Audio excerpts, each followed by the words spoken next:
I've never seen it. I'm pretty sure.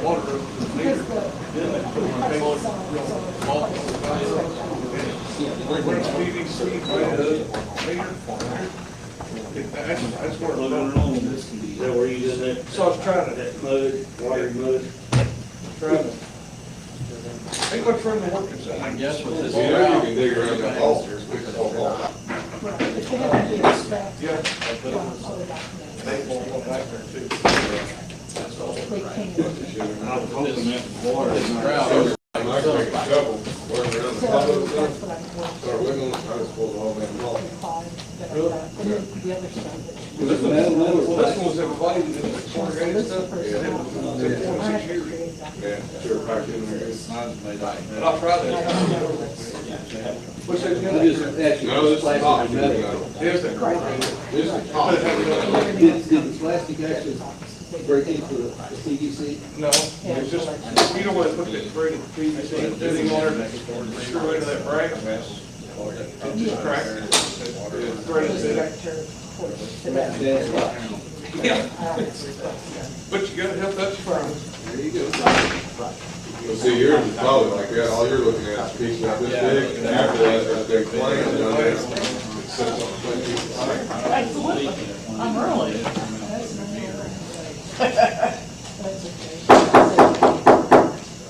We'll go ahead and get this meeting to order, since the audience is getting kind of rowdy.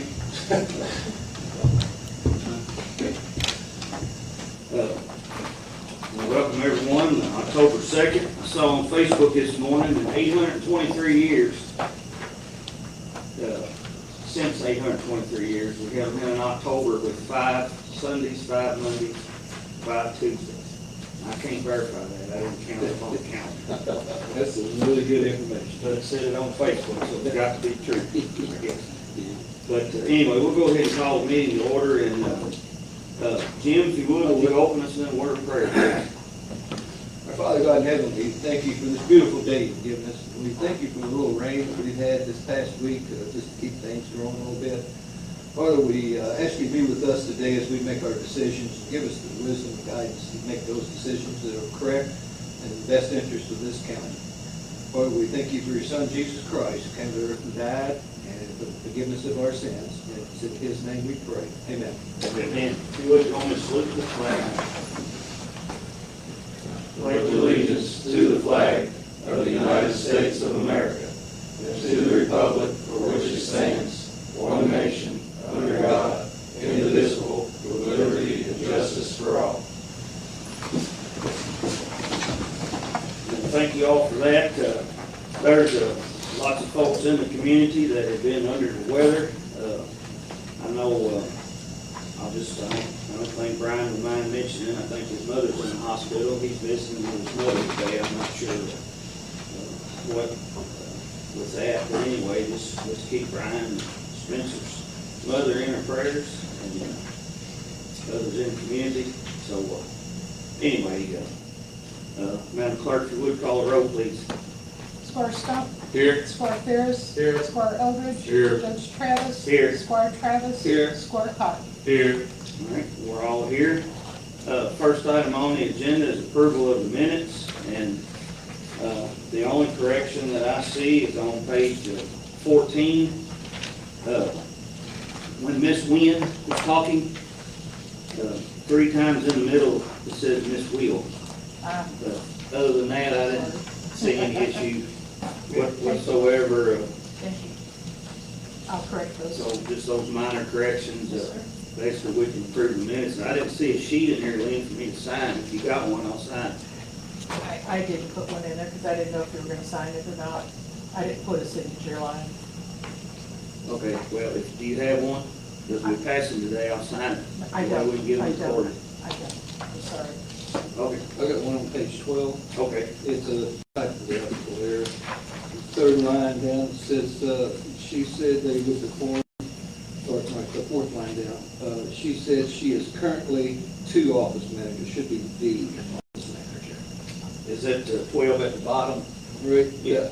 I got you. Fourth line down from Emily Sproul. said she is currently the officer. Yes, that's two. Very good. All right, just, you got a couple small typographical errors. Anything else, guys? Motion to approve the minutes with the recommended changes. Second. All right, we have a motion by Zach, second by Mike to approve the minutes with the mentioned changes. Any discussion? Hearing none, all those in favor say aye. Aye. Anyone opposed? Motion passes. Communication from Judge, I know Brian is out today, but he did want us to mention that the basketball leagues are getting started up. So all the folks in the community are watching, and we need to share with them, the leagues are getting started. If anyone has any questions about that, they can call my office or get in touch with Brian Spencer. Lisa will help, and maybe we'll get these co-op kids hired. We'll have some help with scheduling and so forth. So just wanted to mention that under my communications. Now we have citizens. Anyone in the audience want to speak? All right. We'll move on from that. Julie, I'll just go past Julie, emergency management. Chris? Just update, we've got a grant for some Narcan from the state. We put Narcan in all the county offices. The point of here is in the little room right there. Gave some to make sure the school has 2 doses in each school, and had a church reach out for some, so they've got some. So if there's any organizations or churches or whatever that like some Narcan, we still have a little bit left that we can hand out. So if there's any stuff in my way. All right, thanks, Chris. And then, of course, you know, we voted early on to make sure we had plenty. We was going to use the opioid money, make sure we had plenty for any community organization that needs it. I know the health department, I think, is giving us some. Where we don't have any Narcan is at the parks, so maybe we look at a way to put some there, store some there somehow. But I haven't been able to figure that out yet, and maybe what we do later, we might look at that with the schools. Okay. All right, but we, you know, I'm happy that this court has identified that it's important to have it because it can save lives. Unfortunately, drugs are there, they're real, they happen every day, and I don't know if y'all haven't watched YouTube videos of folks that, when they have a drug overdose and how the Narcan can actually, how it saves them. I mean, it's almost, well, it is remarkable how, I don't understand how it works, but it does work and it saves lives. So, unfortunately, we have to address that, but we care about our citizens and we care about the community, so we need to have this available. Julie, you're up now. Okay, what you need? I don't really have anything. Okay, all right, I'm sorry, zoning readings, recommendations. Yeah, we had, maybe you can talk about the Harbor Green Okay. thing in here. Basically, we're going to Bonds and things, road bonds. Well, I know Jim is aware, but I don't know that you all have done any roads as of, this point, but, when a development, under our old guidelines, when a development was gonna go in, they had to put bonds or letters of credit up, for the roads. We still have a good handful of those roads out there that are bonded, that they built as subdivision built out. And this is one of those. Actually, I look back, talked to Todd about this because there were some changes in hands with this development as they lost a few developers along the way, and they passed away. And so now this is in more family members' names. But we are finding that the roads in Arbor Green have actually been in place for quite some time. And I don't know whether to say we dropped the ball, they dropped the ball, or if the ball was even dropped. But they have had letters of credit on this development since 2005. And so I know I talked to Todd Birch. He said in 2019, he basically finished out with them with his punch list and things. And so they've still been bonding these roads since 2019. And so, what I'm asking for today, the first phase, there was an ordinance that was done years back on it. And so Todd said the best way to roll with this and to keep it in the same process, I guess, as we had done years before, would be if you all would consider going on taking that second phase in, but yet they would still have to do 50% of the letter of credit on it for another year to stay with the process, so we don't set a precedent of releasing a letter of credit immediately, I guess. So the first phase, we are looking at maybe releasing that one, if you all choose to do so. Second phase, consider going on taking in a road system that they would still have to keep their letter of credit for 50% per year. Good.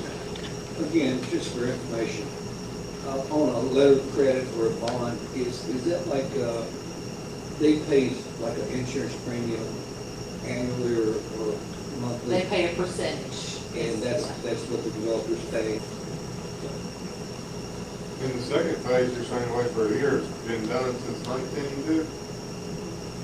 Yeah, it just never was brought up, I guess. Yeah, Do we need a motion to do that? yes, I mean, you would. I don't understand why you keep tied up on the second phase if it's been done for 5 years. And that's your all's choosing, but like he said, we don't want to set precedent on anything. Well, that's what my question is, why are we such I mean, once the road's done and it takes over, don't you release your bond? I mean, is there a time frame or something you're saying? Well, in the years past, the way we've done it is you can take it over for snow removal and things for a year. And in that year, they still hold their bond at 50% in case something, happens with the road, then you've got something to fall back on, fix it within that year. Then after that year, you drop it. Sorry? We've been maintaining the roads, correct? You've been pushing snow on them, I don't think you've done any maintenance. Well, new roads ain't much maintenance to do. But I mean, he went out and checked them again, and I think you all should have, I think, a copy where he went out just the other day, so I asked him to look at it. I heard Dean did. Yeah. And he couldn't find anything wrong. I mean, I think we should go on and release both of them. Do we do ordinances to take in roads? Yes. I mean, we need a motion to release the bonds, or not require the bonds on these two roads. And then we would do an ordinance to take in the roads. It kind of all goes hand in hand. You have to take the road in as your responsibility before you release the letter. Do we want to do that at our next meeting? Now, like I said, on the first phase, you all already did that. Well, you all did. Years back, that was already done, and then it never got revisited. All right, I mean, we meet in 2 weeks. Can you have all the documentation ready, or y'all want to vote today?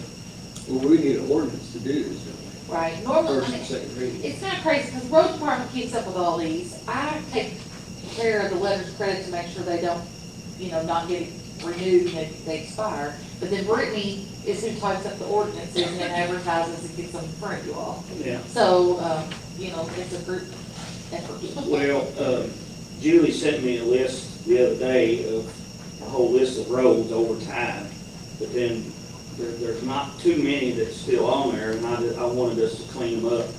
The ones that we could release, even if it's partial release, we need to get, because I mean, it ties up everybody's money. When they got all this stuff just sitting there, especially when all the requirements have been met, there's no reason in us tying up folks' money. So that's one reason we started looking at these, Right. so. I think if you also choose, ordinance number 3 of 2018 was phase 1. And so it is 0.402 miles of Arbor Green Way. And it said, to hold it for a year. So I think if you all so choose to do this one today, you could, and you would be okay. And it'd be a second, I mean, since you that's a would- first reading. well, no, I mean, it had first and second reading. Now it's just a matter of, it had to be brought back to you, that it was re-looked at, Yeah, re-inspected, and then you all. to take it in. We just need a motion to take in this portion of this street. I think so. Okay, Yeah. we can do that. I'll make a motion, we take in the phase 1, Arbor Green Way. I second that. All right, we have a motion by Jim, seconded by Will, that we take into the county road system Phase 1 of Arbor Green Way. That's the correct. And that means you're wanting to release the letter of credit on that one? Yes, Okay. correct. That's not a 1 year, 50% anymore, that's all done. No, it's been done since 2017. Yeah, it's done. Yeah, that'll be one less on our list. All right, have a motion and a second. Any more discussion? All those in favor say aye. Aye. All those opposed? Motion passes. So we're going to get the ordinance ready for the other portion of the Arbor Green Way. Go on it next time. Yes, yeah, and there could even be a couple more roads. How much is the ordinance, letter of credit on the second phase? Bill, what I'm getting at, Brittany will probably need that number to put half in the ordinance. She's got it already. Oh. We've already been back and forth on that. And I will announce that there was a road in Silo Farms that the People's Bank brought us a check over for $132,000 the other day. Yeah, the whole last phase. At Silo Farms. So we're gonna have some more blacktop to do. All right, we're gonna, thank you, Julie. We're focusing on these to get these tidied up and take care of them. All right, parks, Mike? Anything? Nothing to report other than, I saw that you got the bid for that asphalt and back there at Waterford, I thought that was a little excessive. Yeah. I had it in here somewhere now. $65,000. For it all. Yeah. Not to say that I'm an asphalt expert, but I just thought that was a lot of money. Well, you know, they do it by the ton, so at a set price for us anyway, so it is whatever it is, it's gonna be, I guess. Is that 65,000, us having to correct and add it? They're just gonna put Yes. base coat asphalt? It was no gravel or nothing, it's just, And they say they can't do it till spring anyhow, right, it was gonna be which that spring and fall. alarmed me. They better get my roads, or our roads all done. I'm sorry. I'll take a little personal when the roads don't get done. But anyway, I just wanted to give that for information. We probably do need, I mean, you can see the felt paper a few places. I know we need to add some more rock. So anyway, we'll, Well, I was gonna, that was there, and I'll just kind of kick that around. I'd like to, it's not really even on the floor, but just table that for like a couple of weeks, so, we think about that, kick that around a little bit more before we decide what we want to do. Of course, I mean, the thing is, if they're already out to spring, and hopefully, if we wait till spring and tell them we want to do it, then we'll be out to fall, so. well, we could, We got a couple of weeks. and I haven't tried to hustle them along. Of course, October may be nice, or it may turn off rainy, and then they're just gonna be more behind on BG Parkway and 65. But anyhow, I just, we don't have to take any action. I just want to give that out for information purposes. Of course, if you don't approve it, you're not gonna get it worked in earlier either, though, so. Yeah, but we can, we'll address it in the future. Make a note of it. But other than that, nothing. All right. We did get the slides, and one slide is up. So, and then there's the other slide that's broke that is still fixed. We've got a new one of them there also, out in our shop out there. Safety committee, Dan? Nothing to report. Solid waste, Jim? We got some new business later on, we'll talk about it. All right. Veterans, Dan? Nothing to report. I want to mention out here, Karen's asked me some, and maybe the Main Street group has asked some. The the two trees on either side of the fountain, which I believe the fountain is ours, to maintain. They're about half dead, as y'all can see.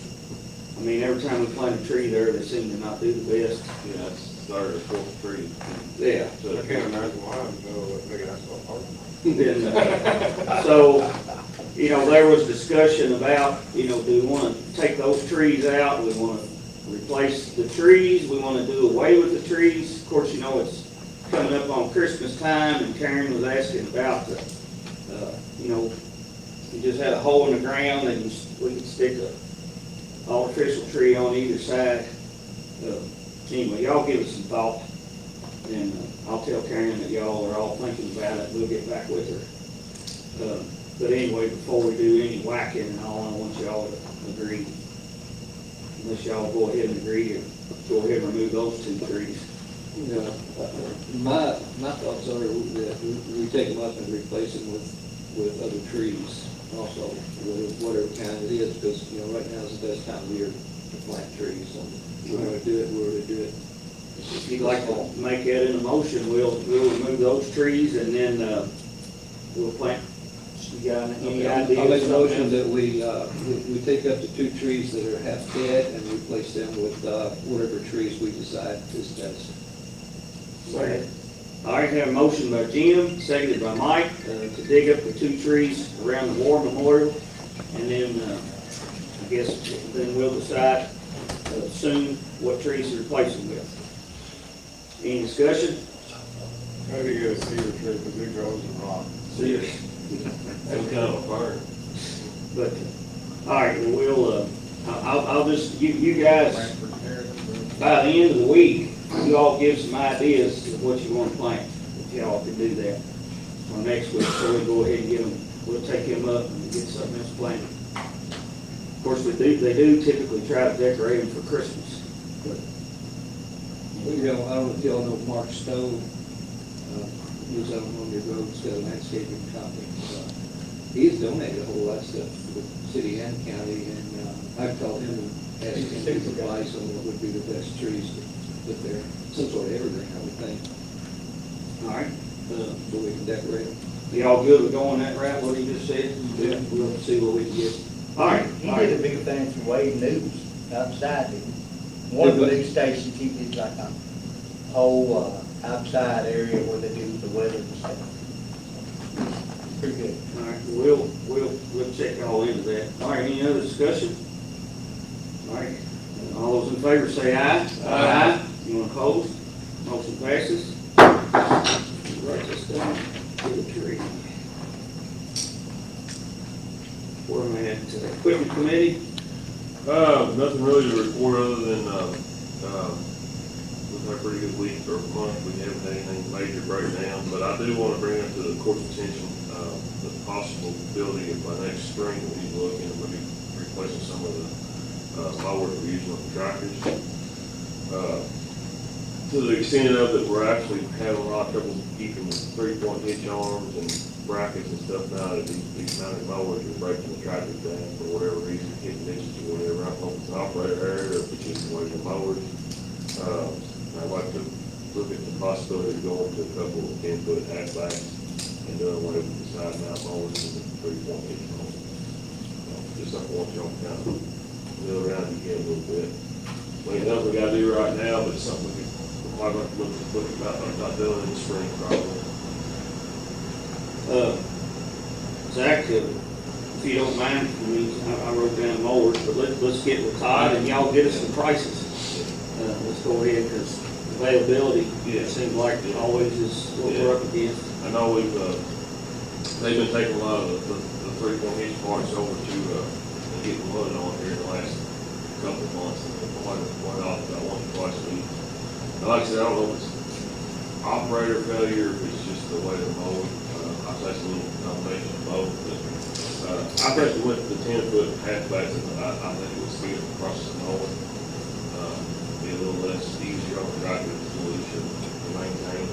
That's something you can look at with the price a little bit. Question. Yeah, Where are we at with the GPS on the vehicles? They're all out. They're all out. All right, yeah, thank you. And the ones we've got so far, 10, 9 or 10. Yeah, with the 10, They're all out. and it's been a very good blessing. We've had a lot of good results with it, so. And of course, Brittany stepped in, she's right there. She can print you guys a report. I'm gonna try to, this winter, when, things kind of slow down a little bit for them, we don't have the equipment out so much, and we'll try to get some traffic on some of these equipment that road department too.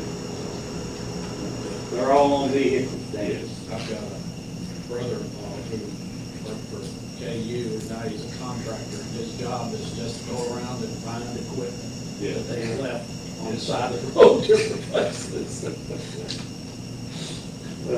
One thing I want to bring up on equipment is, you know, we bought those new truck beds, and we bought those tailgate spreaders that Todd brought up. I don't know if he's talked to you, Zach, about it, but the 9.5-foot bed gets light in the front.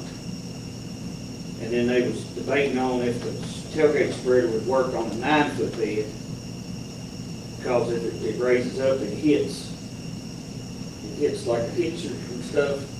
And I haven't got into the weeds about it. I just tell you what Todd shared. The 9.5-foot bed, the tailgate spreader worked just fine, but the front end they're worried the front end's gonna get too light. Well, have they talked to Edingers about this? Does Edingers come from Edingers? This comes from Edingers, Todd, and them discussing. I haven't got in the middle of it. I'm just relaying what Todd and Keith shared with us. So what's the solution? Well, it'll be that light when you got a plow on the front of it? Well, I mentioned that, you know, that we've got one truck with a 9.5-foot bed, and The problem that I have it's with real that light is, in front of the top. I think he's got the idea that the Todd is thinking that we're gonna be riding around with beds and stuff up in the air, and we're not. That's the thing I think they're all forgetting about, you know. They're gonna be, if nothing else, but it's an issue, they can stop in the middle of the road, stop what they're doing, raise the bed up, slide their salt back, let the bed down, and go, things like that. But I wanted to bring up, y'all can discuss with Todd, get his take on while we were on the equipment committee. All right, anything else on equipment? Next, Telecommunications Act. Nothing to report. All right, Corey, Administrative Code. Yeah, the head of personnel policy, and the committee needs to get together, and then another discussion at last week about seeking some input from department heads. I know that was a concern. Obviously, you want to try to create a system where there's reasonable time off for employees, but also so there's not abuse and put department heads in a bind without having the necessary employees for fulfilling their functions. So hopefully be able to meet with the committee here soon, and then like I said, get input from department heads for next week. All right. Fingers crossed. Did you say you're hoping to have a meeting, sir? Yes. Yeah, I'll get with you all. We'll get together, we'll get together before our next meeting, 2 weeks from tonight. So, we'll have some information for that. Tourism, economic development, Dan? Nothing really, other than the progressive dinner was successful. I think they had well over 100 people this time. And one thing, when y'all were talking about trees, decorating trees, the tourism brought up that they would like to put since they're having the big Christmas festival, they would like to purchase not a gigantic tree, but something that's, you know, visible, and put it up maybe beside the courthouse there during the Christmas season. So they'll be coming to the court to talk about that when they figure it out. One question. Louisiana? Yes. Do we have any, evidence or anything on what she has accomplished so far? She's been in office, you know, for his grants, and, you know, that we can see some sign of what she is doing? Yeah. You think we can get something together on that? Yeah. Plus, I'd like you to go visit her.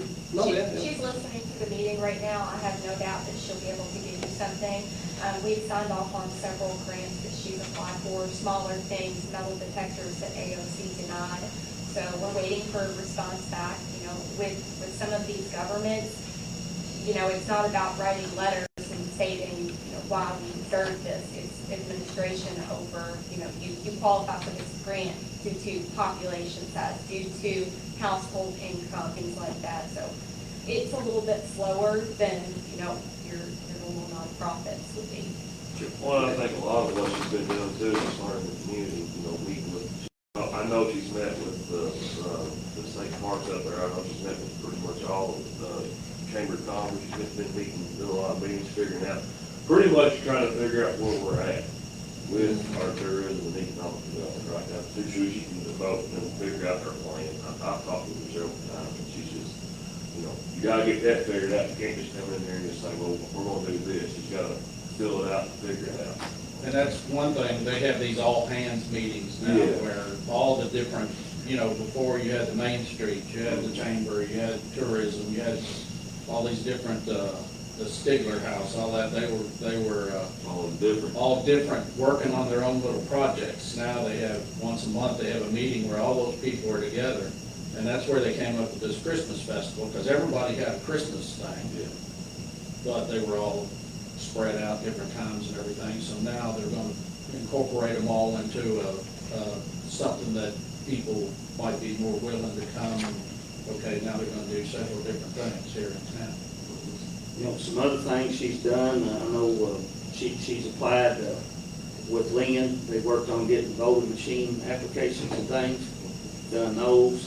Additionally, she's working on distillery regulations so that we can get some stuff put in the works and bring some of those things in.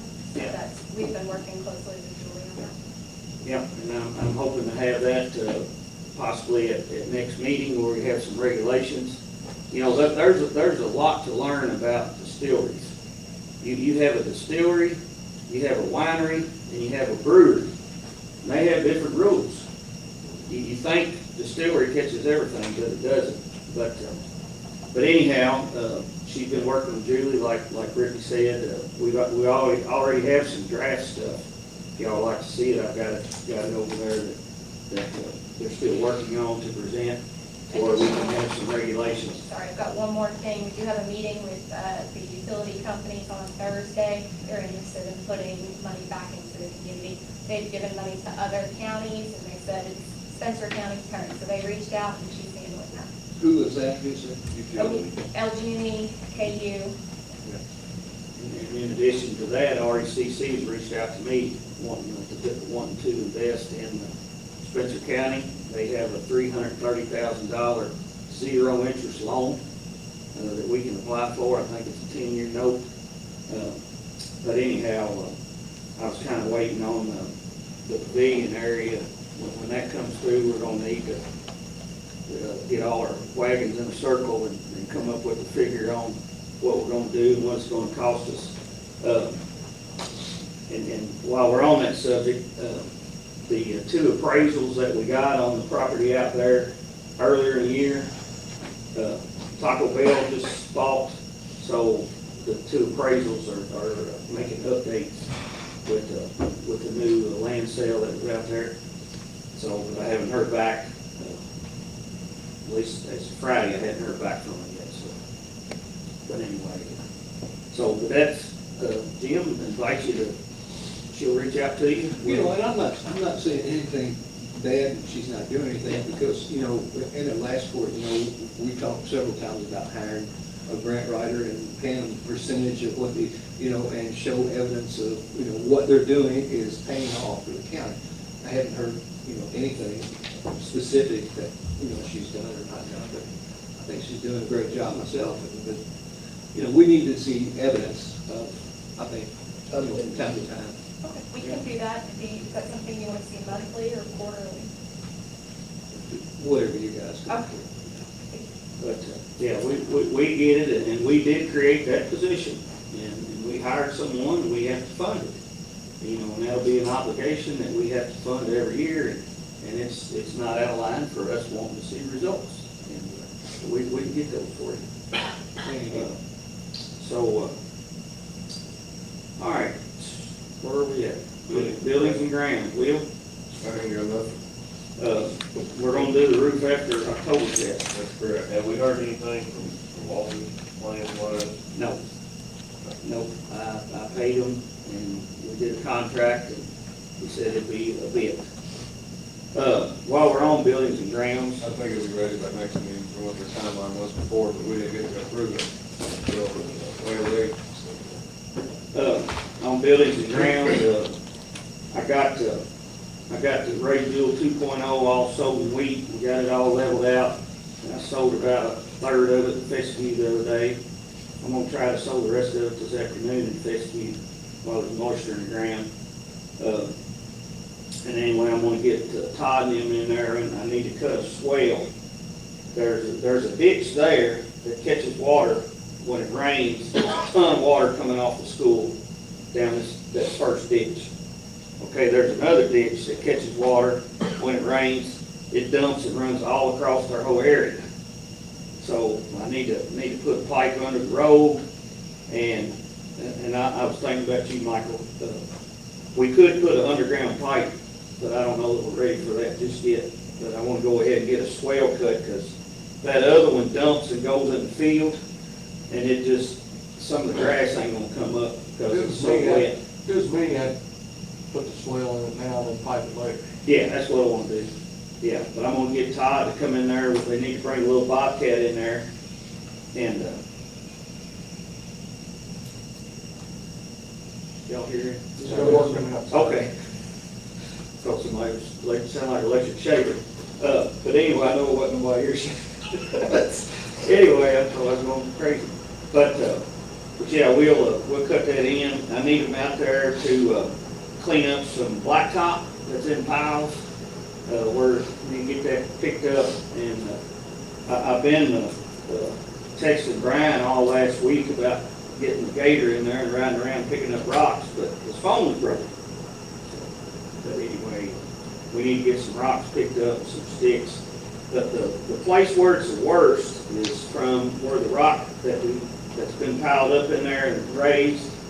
From there to about where it turns is where there's sticks and stuff, rocks.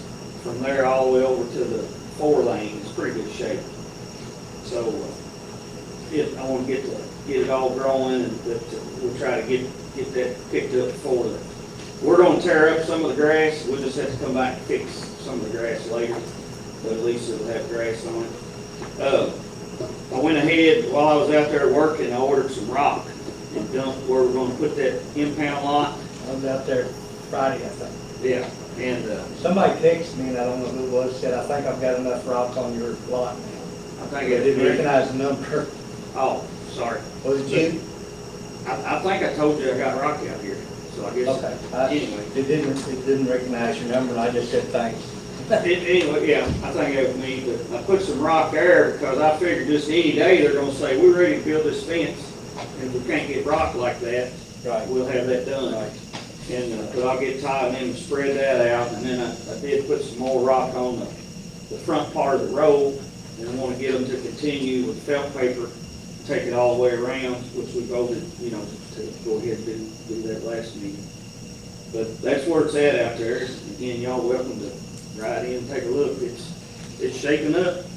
I was out there yesterday. 100% different than it did a few months ago. And that dozer is in our bills, and it was like $2,900. So we got all that dozing done really cheap, basically. All right, thanks, Will. Insurance committee, I handed this out to everybody. Should have this. Scott Brown came the other day, met with Doug and I, and he ran over some scenarios.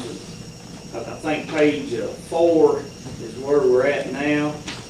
Page 5, I believe, offers alternatives if you went to the state plan, maybe 5 and 6. 5 and 6, yeah.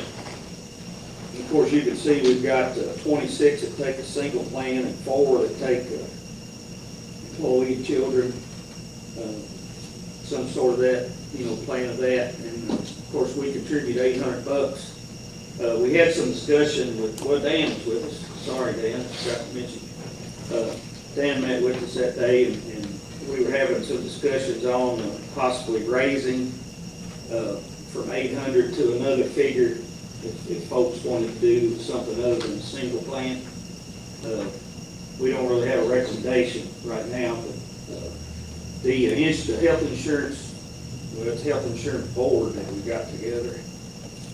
Dan, Zach, Doug, Chris Limp, Todd, Birch, Lynn, and Julie, and Daryl Herndon. are all on it, but, we'll get together. I'll get this group together and we'll look over the alternatives and we'll have something come back. But this is just for information purposes only. It looks like to me, if you go to the state, it costs you an additional $35,000, but say a family plan goes from $1,800 to $400 per month. Is that kind of correct? Yeah. I mean, right here it says percent, almost 8.5%, dollar change from current says $35,496. That's just comparing apples to apples if we swap and everyone stayed the same, right? Yeah. You have to look at a lot of other factors there though, because a lot of people lose the Fiscal card if you go to the state plan. You also have things there, and then it's a lot more, it's still a lot more cost to the county if we go to the state plan. At a cost of around $35,000, correct? Well, that along with the different people losing the Fiscal card. Well, they wouldn't cost the county money, they would cost No, the people working for the what county. happens there with that is when they like, you got people like Brittany that don't pay her insurance and she gets the Fiscal card. Well, what you do, she opts out not to have the insurance, we gotta pay them so much a year. $2,100. Yeah, $2,100 a year. We have to pay who that? For anybody who doesn't take the insurance. Why? We pay the state, Yeah, what so the state provides the benefit card. It's a Or we just write them benefit. a check once a year? I think it is. You give them that. So it gets confusing looking through all this. Quick. On how good or how bad, I mean, I mean, to me, that's why I'm asking, because if I go pay, personally, pay $35,000 more, and this is the new rate for the employees, that's a no-brainer to me, in my opinion. If you want to keep and retain employees in this county. Well, that's kind of what I was looking at too, because right now it says that nobody takes the family plan. Well, that's, you can't take that as it is, because there would be people that would take it if it was affordable. You know? Well, yeah, it's hard to figure this cost too, because Right. like say if 4 people take the family plan, we're paying $1,600 now. Yeah, we would be. Well, this is if you went to the state plan. I know it, but then we're just comparing apples to apples, Yeah. and somebody's gonna take the family plan at that cost. It cost us $1,679. I'd say at least all those people that have probably employees plus children, probably. But that might be employee and children, they don't cost us that much. But anyway, again, we're not gonna figure this out today, but I want to give this to everybody so y'all can look it over. Hey, Judge, Yes. could I make a request that someone is added to the board from the sheriff's department, and I want it to be Andrew Ware? So he's really been working on this and really interested. If that, I'd really appreciate if somebody represented the sheriff's office. Not saying that other people aren't good representatives. I Are just we gonna want- have every department represented Yeah, on this? Most of them or most of them. Yeah, about everybody is. Okay. Yeah. And Andrew's very interested in it, and I've got deputies that been waiting for October, hanging on. If we don't get something done for November, I'll probably lose 2 to 3 guys. So we got, It's it's important. Yeah, I know you know it's important. It's gonna hustle. how much is it gonna be willing to pay? It's gonna hustle. Well, I think if they see Anything light at the end of the done. tunnel, they're fine. Yeah. You know, we need to see something down there somewhere. Yeah. If we change that. Well, this group meets, well, I'll invite Andrew Or to that. departments are taking, so employees will They didn't meet this week. So if that's more on the counties, you know, if we switch and that's more on the county, has to pay more of that burden, like we go to the state, the county has to pay more of that burden for those All right. benefits, I mean, that's gonna affect your salary cap. You're gonna have to pull more out of And it. all three of us. I know you, What's that? well, I'm just, you know, that's gonna affect his salary cap if the county's gotta put more money into, you know, the contributions into there. And, you know, and I think most of the people that are very interested in the family plan would, you know, are coming out of his agency. So, Well, I mean, if we went to the state plan, this wouldn't go back until January anyway. We wouldn't be able to enroll it. but I'm just saying, just throwing it out there. All right. All right, well, I'm gonna move on. I think that takes care of all the communications. Anyone else have anything with communications? We'll go on to old business, interlocal agreement with the city. I didn't receive anything back from them, so I'm gonna pass. Number 2, Bluegrass Fiber. In your packet, there's no one here today to represent that, but I invite you to read. There's several pages of information. In fact, it goes from Starts like on 40, 43 or something, too. yeah, page 40 to 53. It says we require action on it. Well, Doesn't mean we have to vote on it.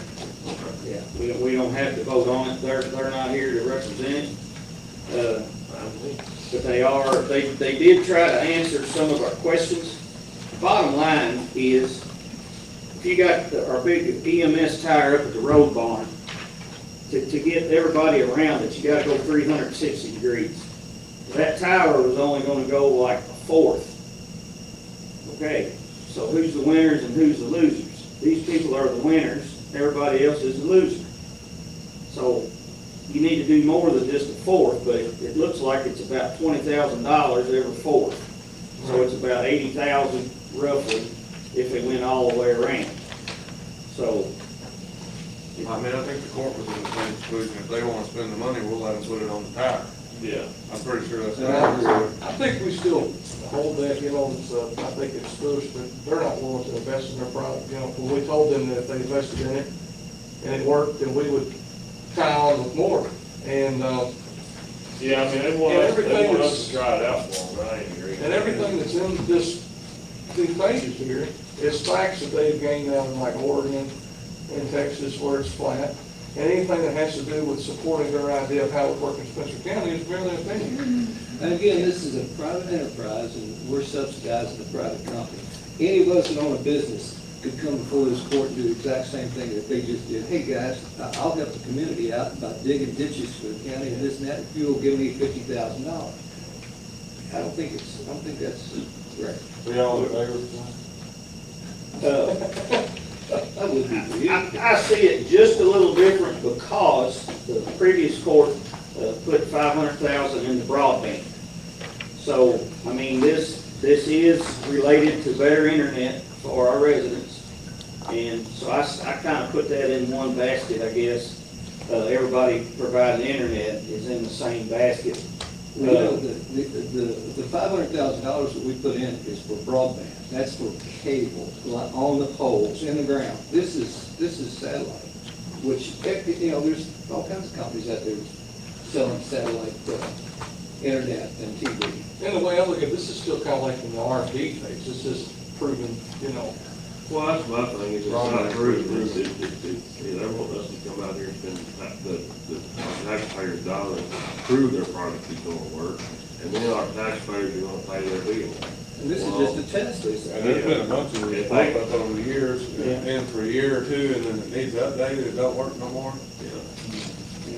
And I feel like if they want, if they're so confident in their product, they can put their money forward, and then once it's proven, if they need help, then yeah. I mean, we are offering the spot to put their equipment, Yeah. and I think we're in agreement with that. If they want to test it, and it works okay, then, come back later on and show us the results. They told me that my second work, and I had that at my house, and that was just, maybe the scope's better than a smoke suit.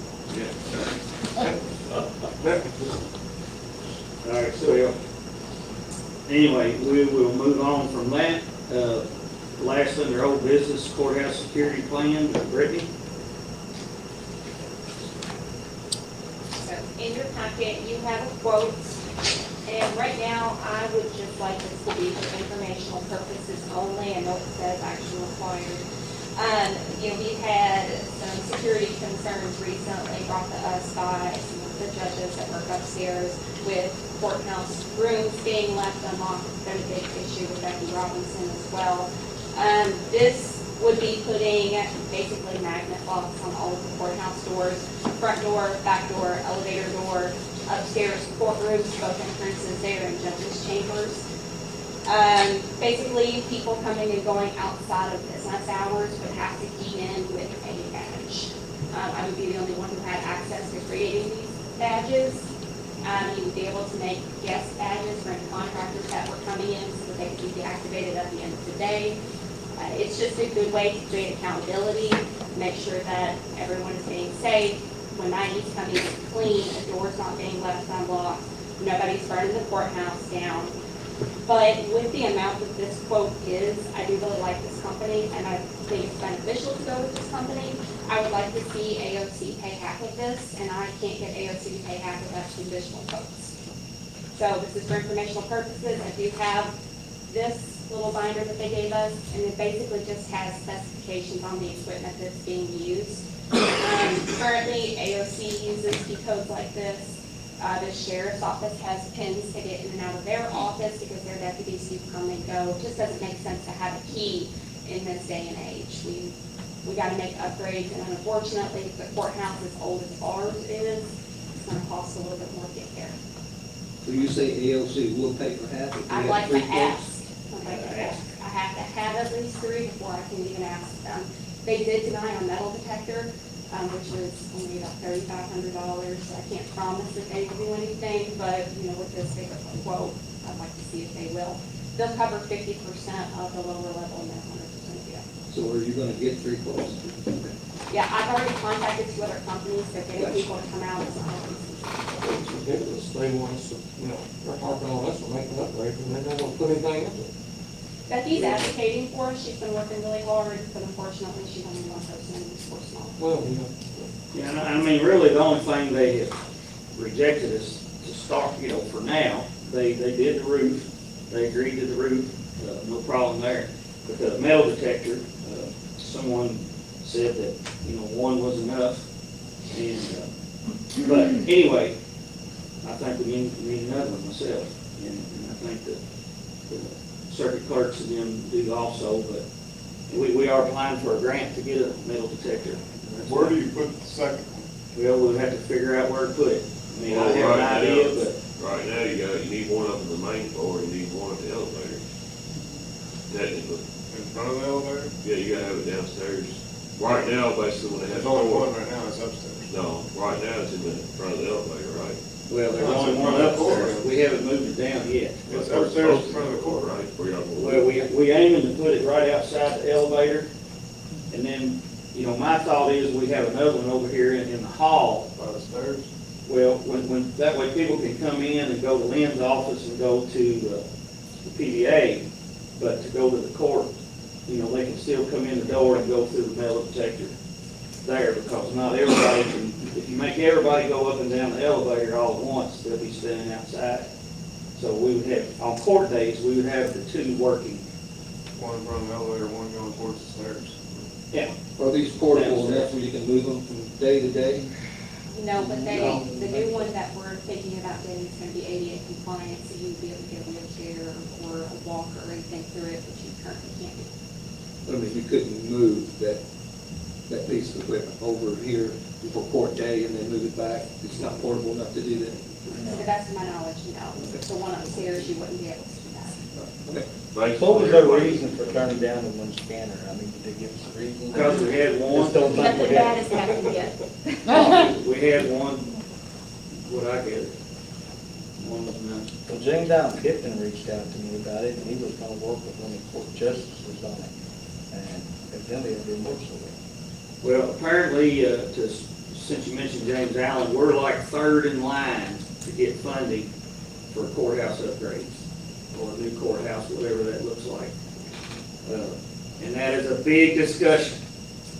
Folks, it's not as easy as saying, hey, give us the money, we'll build a big old courthouse somewhere.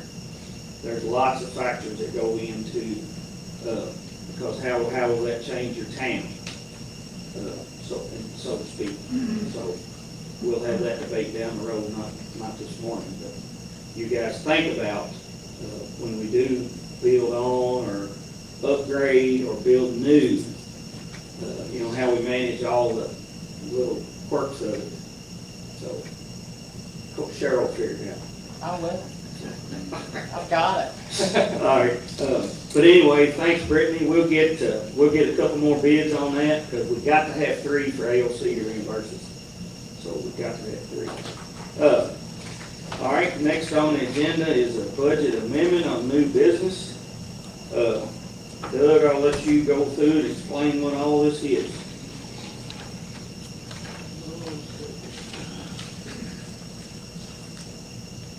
We decided we needed to go ahead and get a budget amendment started, and we're basically amending surplus we had left from last year that we didn't amend. We also, the flex funds, we're getting 2 years basically in one, where we budgeted basically for the one kind of in there, and right now, to do the purchase order to do the flex funds, we had to transfer money around within the road fund that, it's got some things pretty tight, so that's one reason why we put together the budget amendment.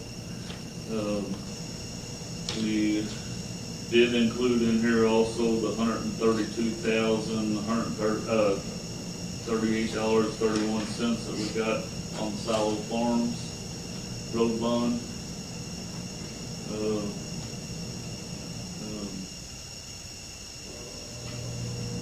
Trying to think here, I mean, we're looking at amending the general fund, $484,024, road fund, $799,785.31. In that, on the road fund, the state grants, it's basically flex money. We know if we get anything for discretionary, we'll have to do another budget amendment later. But they won't approve our budget amendment if we don't have a contract already or have already received the money. We did receive extra on truck license and driver's license there. The $132,000, like I say, is the Silo Farms letter of credit that we received the other day. We had surplus in the road fund of $497,753 that we didn't budget. So that's, you know, the big portion of the $799,000. Jail fund, we had surplus of $37,124, so we just amended that, put it into housing or whatever, which housing costs is more. Now we've gone, a couple years ago it was around $30 a day, we're paying like $35 a day now. And technically for the Senate Bill 135 account and the opioid account, we're technically just budgeting what surplus we had. On the Senate Bill account and the opioid account, we're budgeting the $11,000 what we received. We made the transfer, I think, we got put in the general fund about a month ago, and then now it's in the opioid account. In the budget amendment, we are just basically putting it in reserve for transfers. Silo Farm Road, we just make an account for the $132,038. Put it in the housing account. I mean, the whole budget amendment's $1,338,736.31. So, I mean, I'll be glad to try to answer any questions, or if you want to see something done different. Of course, we have to approve first reading, then we send it to GLG, they approve it, then we'll do second reading on it. If they approve it as is, even though we put the money in reserve for transfers, then y'all can make the transfers then and put it in, you know, when we decide how much we're gonna be spending on building the animal shelter, or if we buy the land for the pavilion or something like that. We are going to have some other things in our budget we may have to do different. A lot of those things we don't know what it's going to cost right now.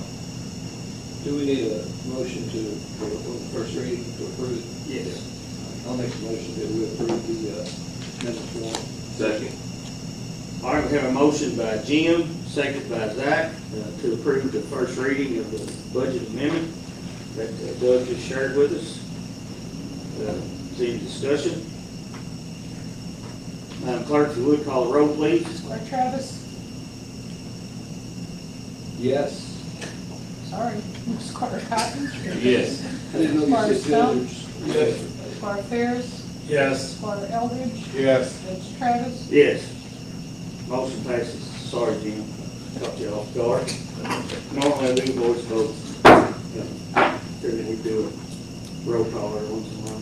I only got one goodie here, so. Oh, I'm sorry. All right, we're good to go on that. All right, next, you guys know we advertised for the co-op. We have 3, and I passed them out to you. Or you should have them all. And again, That's these. co-op instead of co-op. Yeah. How's it Co-op. going? Why did I know about something like that? No, it's yeah, I see where it says co-op. Yeah. Dang. Mark out that 1C, co-op. But anyway, now, these will be good to that they gotta end at the end of the school year, and they are just part-time. And then at the end of the school year, if some want to continue working for us, we can discuss with them. So it will end at the end of the school year, but, we have three folks that have interviewed. Aaron Alcorn interviewed, between us and Corey's office. And then Ethan Nation interviewed up at the road department. And then Bailey Todd interviewed over at the animal shelter. Now, you know, again, each of these will be, wherever we're short and we need somebody, is where I'm planning for them to go. I just want everybody to understand, you know, including them, that, you know, they could, you know, I'm guessing that Mr. Alcorn, he's also going to help Lee-Santa if need be. He'll kind of be more here in town, and the other 2 could be parks, animal control, road department. You know, they could be wherever they're needed. Of course, Mr. Alcorn could work the same way. But Do you get these, I mean, do they work into our schedule? Is it gonna be? They get out at 11 o'clock. They get at 11, okay. They'll work till whenever we quit, or out of hours. yeah, Okay. however, the school did say, you know, because the school understands that, you know, road department quits at 3:30. That's what I'm getting at. They can come in at 7:30, whenever, and then they could quit right after lunch and then go do their school stuff. They're gonna be flexible. The school is really happy that we're offering this, and they will be flexible, whatever is best for the student. So, but anyway, we'll need to, I'm gonna approve each of these individually, and at a rate of $15 an hour, part-time, to the end of the school year, and then, but it is contingent on they pass all the hiring requirements. You know, same thing anyone else that works for us has to pass. We're just gonna make a motion on each one of these. Yeah. I make a motion to hire Ethan Nation at $15 an hour, saying he meets the hiring requirements. All right, we have a motion by Will, seconded by Zach. I'm sorry, seconded by Zach to hire Ethan Nation at, from the co-op, $15 part-time till the end of the school year. Any discussion? Hearing none, all those in favor say aye. Aye. Anyone opposed? Motion passes. All right. I make a motion that we hire Bailey Todd at $15 an hour, and that he meets all the hiring requirements and background checks. Second. All right, we have a motion by Zach, seconded by Dan, to hire Bailey Todd at $15 an hour part-time under the co-op program, and that they meet all the hiring requirements. Any discussion? Hearing none, all those in favor say aye. Aye. Anyone opposed? Motion passes. One more. I make a motion that we hire Aaron Alcorn at, for the co-op program at $15 an hour, and he meets all the background and drug test requirements. Yeah, hiring requirements. Hiring requirements. Second. All right, have a motion by Zach, seconded by Jim, to hire Aaron Alcorn with the co-op program, $15 an hour part-time, that he meets all hiring requirements. Any discussion? Hearing none, all those in favor say aye. Aye. Anyone opposed? Motion passes. All right, next is the agreement for the engineering services. You all got, I think I emailed you all this clean water project profile. Y'all got that, I hope. Basically, you know, we put our sanitation district together, and then, they accepted bids to do a feasibility study of what the needs would be, you know, current, present, and future as far as the sanitation district. So they went through the bidding process, Corey was involved, and anyway, they settled on HMB Professional Engineers, which stands for Hayworth, Mayer, and Bolin, to do a feasibility study, and this is page 57 through 66. And Is the sanitation district gonna see another board member? we haven't discussed it much, but we will. Yeah, we did have one board member, Paul Daugherty, resign, so we still have 4. We'll be looking for an alternative in the future. But anyway, this feasibility study on page 58, you can see is a cost of $35,000. And the reason I wanted to include this is Justin Carter at KIPTA. Before I couldn't find that. It may go be it. I had to stay for this. But anyhow, we can apply for funding and grants to get this money back. And I think we put on here, I saw 35,000, yeah, on page 2 of 7 here, up at the top, to get some of that back through Kentucky, KIA, Kentucky Industrial Authority. But anyhow, you know, we have to get this done. James Allen needs this, which is why it's on the agenda, to go ahead and again, the sanitation district has done their diligence. I think they had 4 that they went through, and they interviewed, I believe, 2, Corey, that sound right? Yeah, there was a request for qualifications that was sent out. 4 firms responded, submitted materials to the sanitation district. Reviewed those, selected 2 for interviews, and opted to go with H&B. And that's So we basically gotta spend $35,000 to figure out where we're at with our sanitation and sewer water, Yeah. cold water. What And exactly are they figuring out? What our needs are gonna be, what our needs are now, what our needs are gonna be, where we're looking at to fix those issues, what kind of sewer system we'll be looking at. So I think the way I understand it is that there's steps that we have to go through with to qualify for any state or federal money, and this is just the very first one. Of course, as you can see, they're listed. There's, 1, 2, 3, 4, 5 more there that's, To be determined. yeah. Yeah. So if the first one's 35, we can just imagine what these others are gonna be. The only question that I had about the 35,000 is that it says underneath that, it says feasibility study, 35,000, so underneath that's the lump sum to be paid monthly based on the estimated percentage complete. So then 35,000, is that the estimated complete for the complete county, or is that just the estimate to do it at a certain percentage? So we get like 2% of it done, are we paying the 35,000, or what do we get? We do 10%, we're paying 3,500. yeah, my understanding Well, I'm is just saying. to get the first step done, like Jim just said, it costs us no more than 35,000. So in this, are we just gonna today agree on paying the 35,000? All these to be determineds, we're not including those. So I think you need to look at the big plan, because if you spend 35,000 and don't do none of the rest of it, you're just wasting the money. But then, you know, like here it says, letter F, construction observation, to be determined, you know, lots of things are to be determined. You know, we don't, letter C, engineering design, you know, we don't know what we're gonna build. We gotta do a feasibility study to, like Jim said, it's step 1, to proceed forward. So can we vote on this once we apply for this? And what's this money back look like? I mean, is that like long time, we don't know? No, we, and again, the way that, of course, I'm learning this as I go, but KIPTA, they have always done water projects with the city of Taylorsville.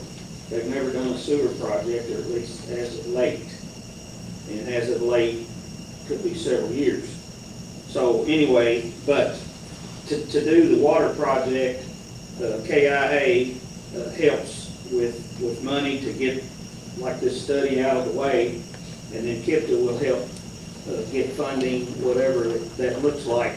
For example, the Mill Road Water Construction Project, you know, that went through KIPTA. That's, KIPTA helped them get all that funding, and then, of course, after you get all the ducks in a row, you know, that's before you bid out who's coming in digging, so forth. But that's how projects have to get done. You gotta go through these steps, and that's why I'm asking us to take this step here. And then, again, this will, this gets approved, and it should cover this, it'll cover this cost for this. Should, or we hope. Well, the $35,000, which is what we're asking for.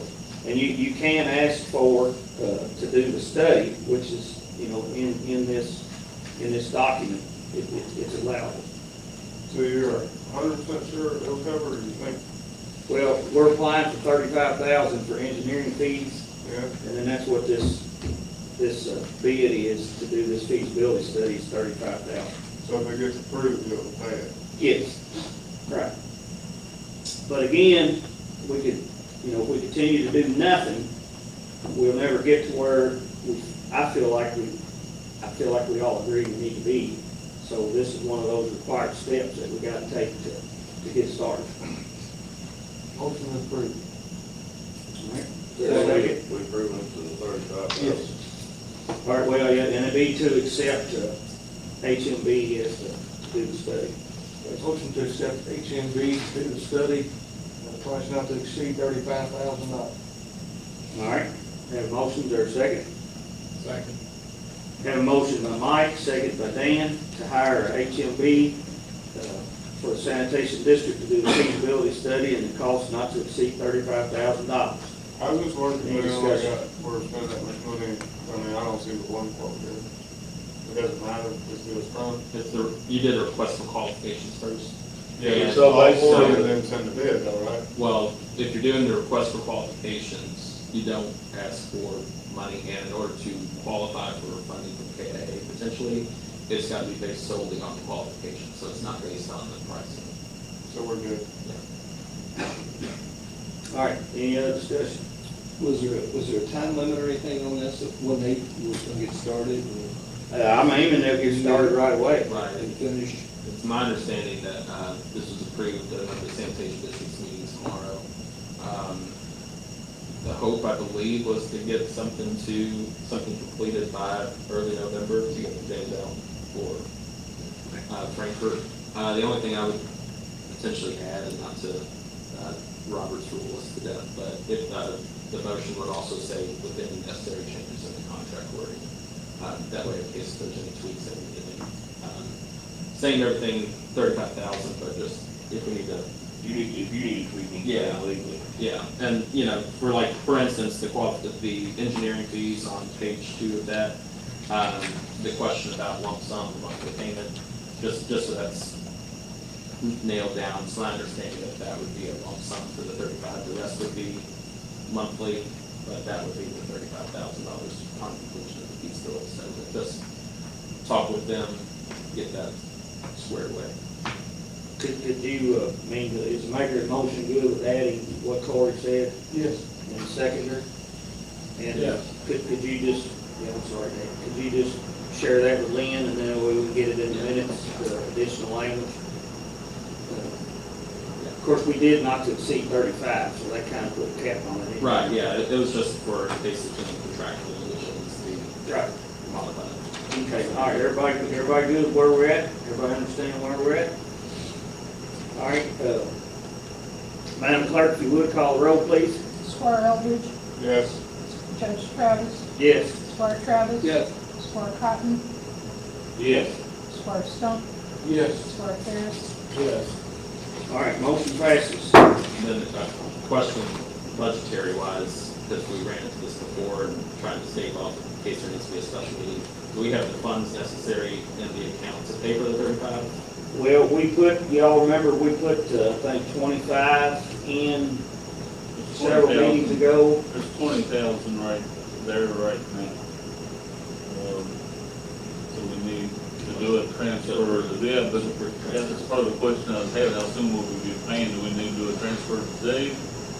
Or, Let's do it today, Doug. Just add the figure and when we do the approved bills and transfers, we'll make that transfer today. we had a $20,000 transfer to the sewer line, To the expense line, sanitation district. from reserve transfers, and Yeah, just make it a note when we do the bills here in about 3 or 4, 10 minutes, 20 minutes.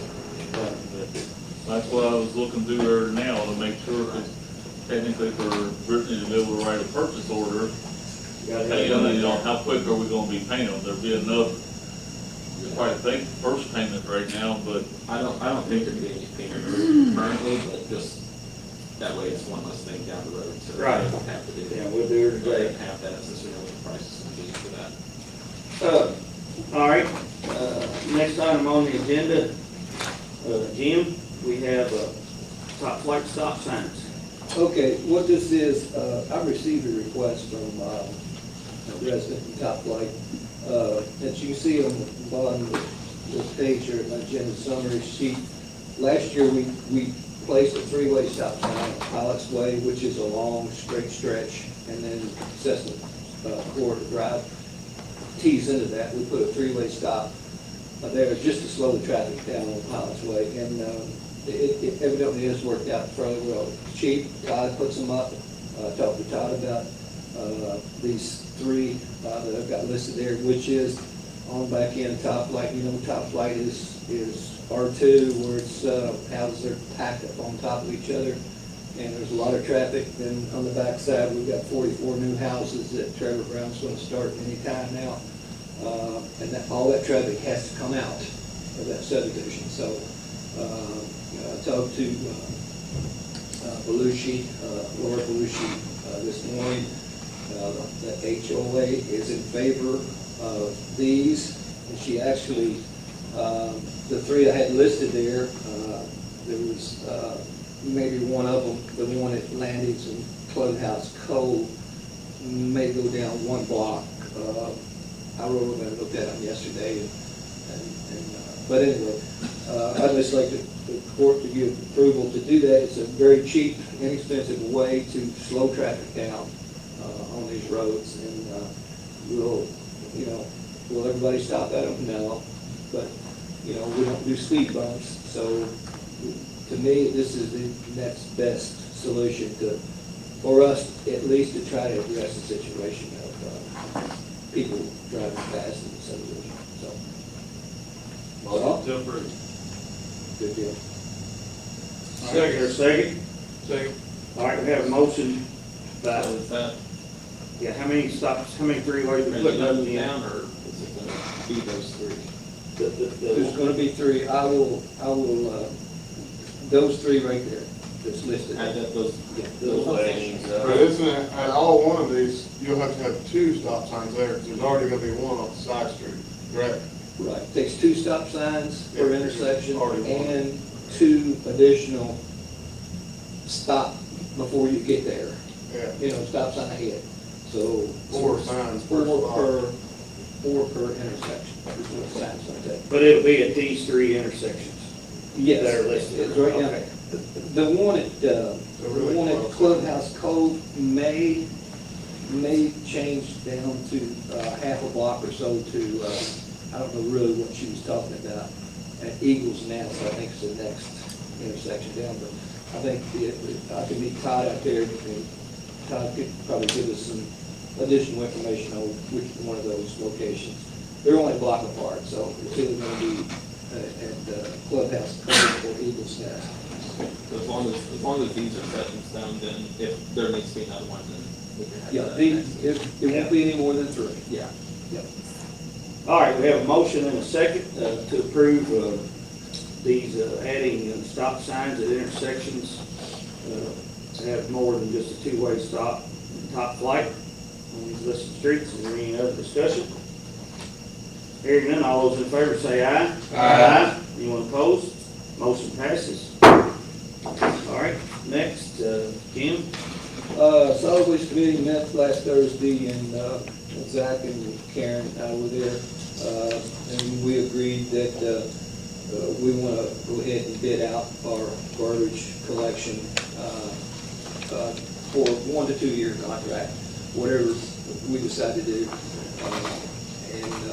And then also have, as you can see, their recognition include curbside pickup. And we did this, a lot of work on this a couple of years ago, and I've got all the information and maps of where where this 2,700 homes are in Spencer County that would have curbside, and basically from the Jefferson County line out to 155 corridor, all the way into Taylorsville and surrounding Taylorsville, including Taylorsville. So there's about 2,700 homes. Rumpke says it takes about 50% participation. It would be an additional charge if someone wanted to sign up for this curbside recycling, say every 2 weeks. The hauler would provide a garbage can or a recycling can. It would not have to be separated. You could do all of the recycling into one bin, and they pick it up every week or 2 weeks, whatever they decide would be necessary. But Chris Pierce said it would take 50% participation to make that feasible for them to do that. You're the most heavily dense area, like. Yeah, it's all the subdivisions basically. It's not out in your real areas or anything like that. It's pretty much compacted down. I just want to clarify that when you say 50% participation, is 50% of our customers, it's 50% of the most dense. It's 50% of the 2,700 homes in that area. Yeah. So, and he said the charge would probably be anywhere from $3 to $6 per pickup. So whether it's a week or whether it's 2 weeks, I'd say every 2 weeks probably, 95-gallon container. And then we could discuss on like the businesses right now that recycling picks up on a regular basis, cardboard mainly. We can discuss that later on what. But anyway, I guess we need a motion. Need a motion, yeah, to bid it out. Approve to bid it out. And include the recycling. Motion to approve that we bid out the trash hauling contract and that we include a curbside pickup For recycling. for recycling. Second. All right, we have a motion by Zach, seconded by Dan, that we bid out our waste collection in Spencer County, and that it also give us an option of the price of what the curbside recycling would cost. Any discussion? One thing that I'm for sure going to look at is these fuel surcharges. Yeah. Yes. We are going to address these fuel surcharges in our next contract. I've kind of got an idea of, we can agree on maybe a flat fee, and then it needs to change down and up, not just up. It needs to go down and up when the price of diesel fuel changes. Price of diesel fuel goes down, then it needs to come off. It doesn't need to stay high. So, but anyway, when we do that negotiating, and that'll be one thing for sure I'm going to look at. So, and then you guys, of course, you know, we'll bring the contract here and vote on it. So. But anyway, any other discussion on this motion to bid out the trash haul? All right, all those in favor say aye. Aye. Anyone opposed? Motion passes. Next, one more, Jim. Okay, again, y'all should have this ordinance regulating solid waste management in Spencer County. This was an ordinance that was put together by the Solid Waste Committee back in 2021 to replace our old one, which was, first time it was initiated in 1991, I believe. May 29th. And then there's been a lot of changes in the county since then, especially in wording. And KIPTA basically is the one that wrote this for us, through attorneys and everything. And anyway, it failed to pass the past court because there was a clause in there which says there's no open burning. Basically, one of the magistrates stated that he couldn't sit in his backyard around his fire pit and throw a paper plate after he ate his beans and potato salad into the fire pit. It was illegal to do that, which it is, but that's fire code, fire regulations too, not just this ordinance. So voted no against it. So anyway, I want to bring it back up because it is a good piece of legislation and I think the county needs it, so. So for it to be an ordinance, we have to have a first and second reading. We have Yes. to have a motion to accept the first reading, correct? And we have to have a first reading. Well, This would be constituted a first reading. Okay, well, I make a motion, we approve our first reading of the ordinance, number 4. It'll change, the number will Solid change. waste. Yeah. Second. All right, we have a motion, and a motion by Zach, second by Jim, to approve the first reading of the solid waste management ordinance that was, that Jim just spoke about. We need to read some of it, the general idea. Corey? Is there anything, is in the package? Yeah, I said, what's in a separate PDA? Well, we brought it up here before, but, and I'm not looking, I don't have the one I printed, but there was some wordage in it that we talked about, but I don't think needs to be in there. Well, you know, between the first and second reading, that's what this is all about. You know. We'll come back at the next Yeah.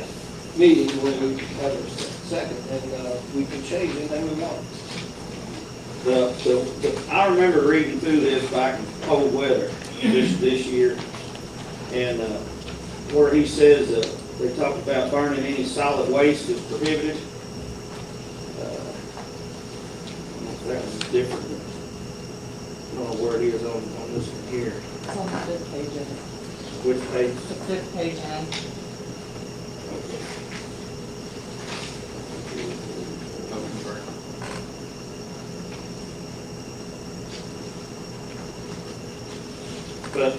But anyhow, I remember it not being a lot, it wasn't much different than the previous one.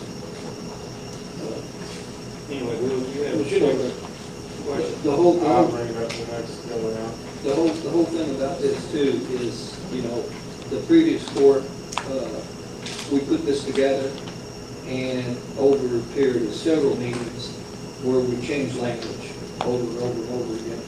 And it finally just gets to the point where, you know, you can never pass it because you can't ever get all the changes everybody wants. And we basically just agreed that this is the best thing we can come up with. So if I'm not saying, Will, that we don't need changes, but if we go through the process of changing a word here and there, we'll get into that same rut and we'll never be able to pass it. So. Well, I think the open burning there, which you brought up, don't even need to be in there.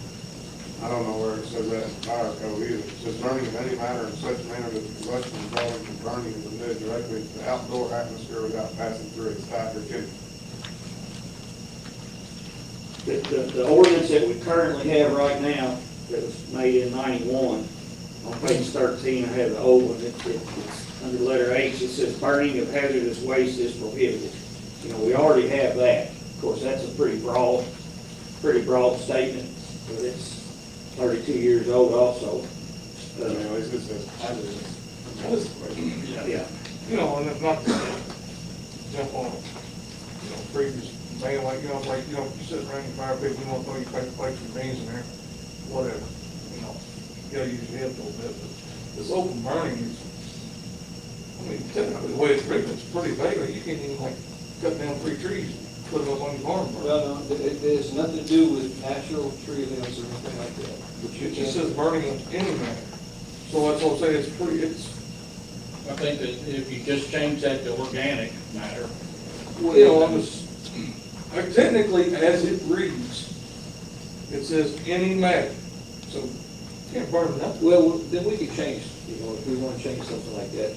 You know, I think that was the concern of the previous, and I'm not saying, you know, let's not get hung up down in the I weeds. believe if you understand that this is just defining what open burning is, because it says burning of any matter in such a manner that the combustion resulting from burning is emitted directly into the outdoor atmosphere without passing through a stack or chimney. It's basically just giving you the definition of, you got a fire pit outside and you're burning something, that's the definition of an open burn. Yeah, it's not telling you can't do it, it's defining what open burning is. So it's like it's defining what open dump is, or defining what, industrial solid waste is, that's what those all are. You see, we added It's defining what, it's what it says, section one definitions. I'll buy that. We added many more definitions than what's in the old one. Just to clarify. I went straight to page 5 and then catch the one where it's a definition. It's right there behind the very first page, I see. the first page says section one definitions, it goes agricultural use, agricultural waste, bulky waste, it defines what those are in this ordinance. Anyways, I guess this is first reading. Yeah, we'll go through it next time. Come back and make changes if we need. All right, everybody good with that? We'll approve this and then the second reading. Well, we have to, if we wanna make changes, we gotta make them now and approve them, correct? Technically. And it also depends on the scope of how many changes we want to have. I mean, we're gonna go through it, when you go through it now, it's gonna do it if you wanna change something. Well, I think, Well, can't we go through it internet? We went through We this. discussed That's it the, earlier. well, we have the second reading, we make the changes, and then we bring it back to the second reading, we read through those changes, and we make sure everybody's in agreement, and we approve it, that's an ordinance. That's why we do that. That's when you go to that part of the page, G, says burning any, well, it says solid waste. I'd like to, What's the definition of solid waste? Yeah, I mean, y'all wanna read it? And, I'd like to not pursue the first reading today till we have, let's just refresh, come back to the next meeting, and then we can put it back on. And Is that then, all right? and if we have any changes, we can discuss them then, and then approve that first reading with whatever changes is brought up, and then if that's agreeable to you guys, that's what I like. I mean, this was brought up to us a long time ago, but since then, we've talked about a lot of stuff. I'd like to read through it again. okay, I'll rescind my motion. Second.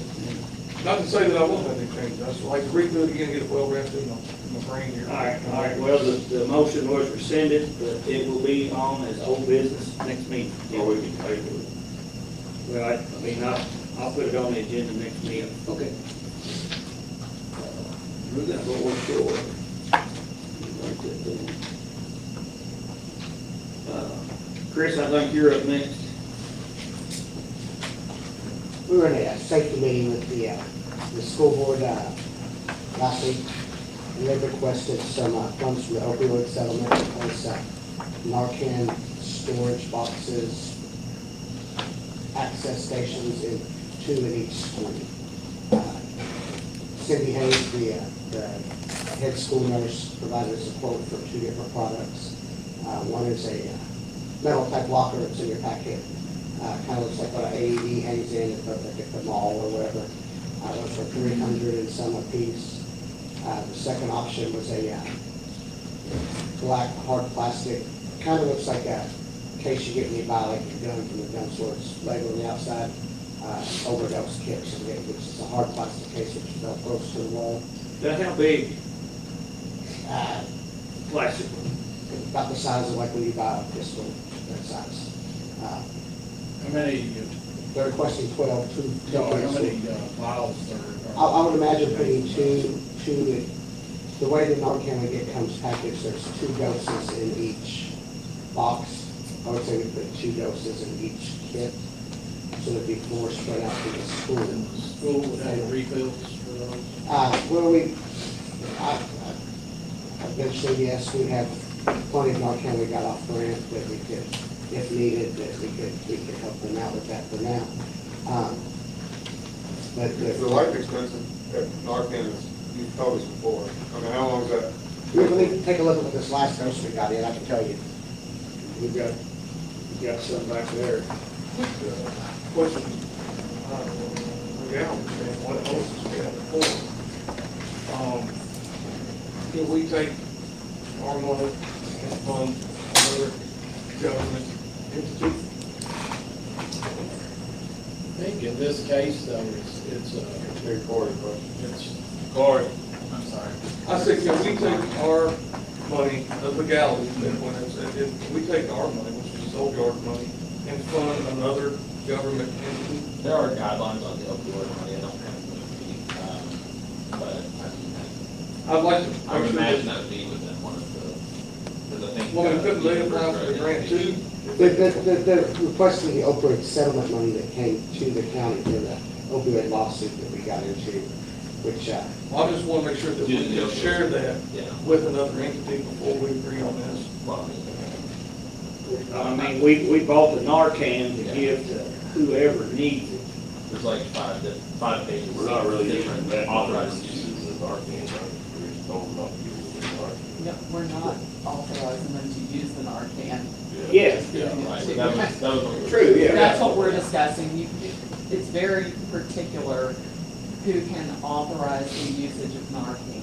And while the Narcan's there, EMS could use the Narcan, doctors could use the Narcan, pharmacists could use the Narcan, or people certified by a doctor or pharmacists, those kinds of things. That's what we were discussing. Right, our intent was to make it available for the proper authorities that know how to use it to administer it. Well, that's my other question, because this says non-washing cabinets, public access. If this is in a school, I don't know nothing about Narcan, but I mean, that's a pen. What keeps the kid from taking it and having another one? No, it's first nasal. there's no stabbing, it's a nasal spray. I mean, stick in the leg. It's not No. the EpiPen. No, there's no stabbing. And Well, still, yeah, you know how kids are. getting off another page, Narcan is very, very safe. It works on opioids and opioids only. If I was to spray this in your nostrils right now, you don't have opioids in you, it's gonna feel like you got nasal spray for everything else, that's it. So it's not gonna hurt anybody. It is, it only works on opioid overdoses, so there is no harm, no foul if you give it, and. I'm still just saying, when you got something open to children, He's saying he acted like a little hoodlum when he was a kid. I think he hit the spot. I didn't hear him exactly say that. So, Yeah. through the years, through like emergency management, the health department, we've added AEDs to all the schools, we've got stop the bleed stations on the schools.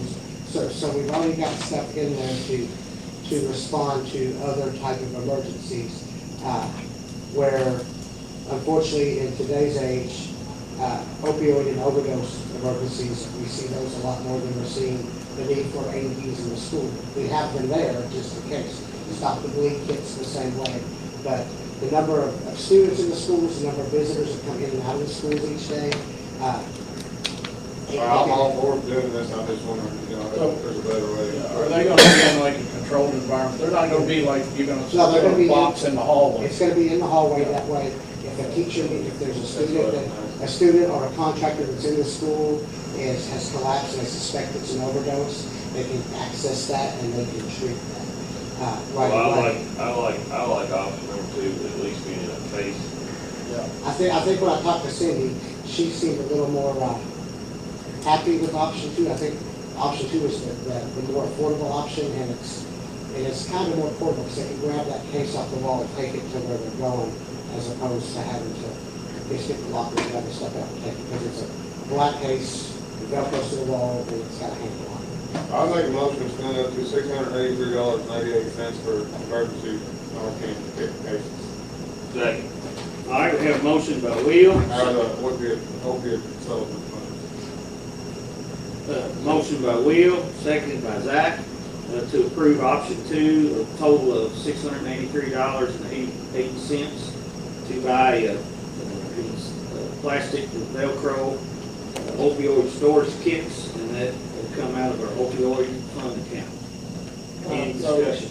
I just have an issue with putting it in the hall. It's gonna be a plastic case on Velcro, kids, Well, if it's- somebody's gonna grab it, If we take it. If we lock it in an office somewhere and there is a I'm basketball. not saying game, lock it in an office, but put it in a classroom.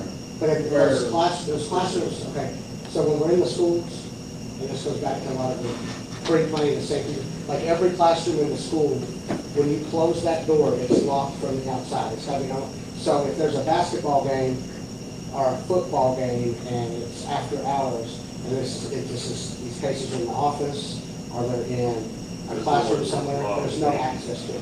Same as our stop the bleed kits and AEDs, we've gotta have public access, so if there is a need for them, we can get to them. I agree with you too, they're the ones putting No, we in don't. place. This is don't, it's so, you don't have a lot want of cases in the school. accessible, but it has to have maximum accessibility in case of emergency, you know. You know, if they start getting took, I guess that's something Chris in the school system can look at. Of course, if they keep getting took, they're gonna want us to keep giving them more Narcan, You know, we gotta trust that they'll pick the wisest place to put it, whether it be outside the gym door, whether it be outside the office door. But like Chris They're says, gonna put it, they're not just gonna stick it in a random hallway, but they're gonna put it where it's gonna be. Yeah, they know where they want to put it, where they need to put it. Well, it's I know gonna one have case eyes is on gonna, it. I know one case is gonna be mounted next to the AED and the stop the bleed kits. And if you go in each of our public schools, right outside the entrance to the gym, there's an AED mounted, and there's a stop the bleed station mounted, which has, eight or 16 complete stop the bleed kits in each of them.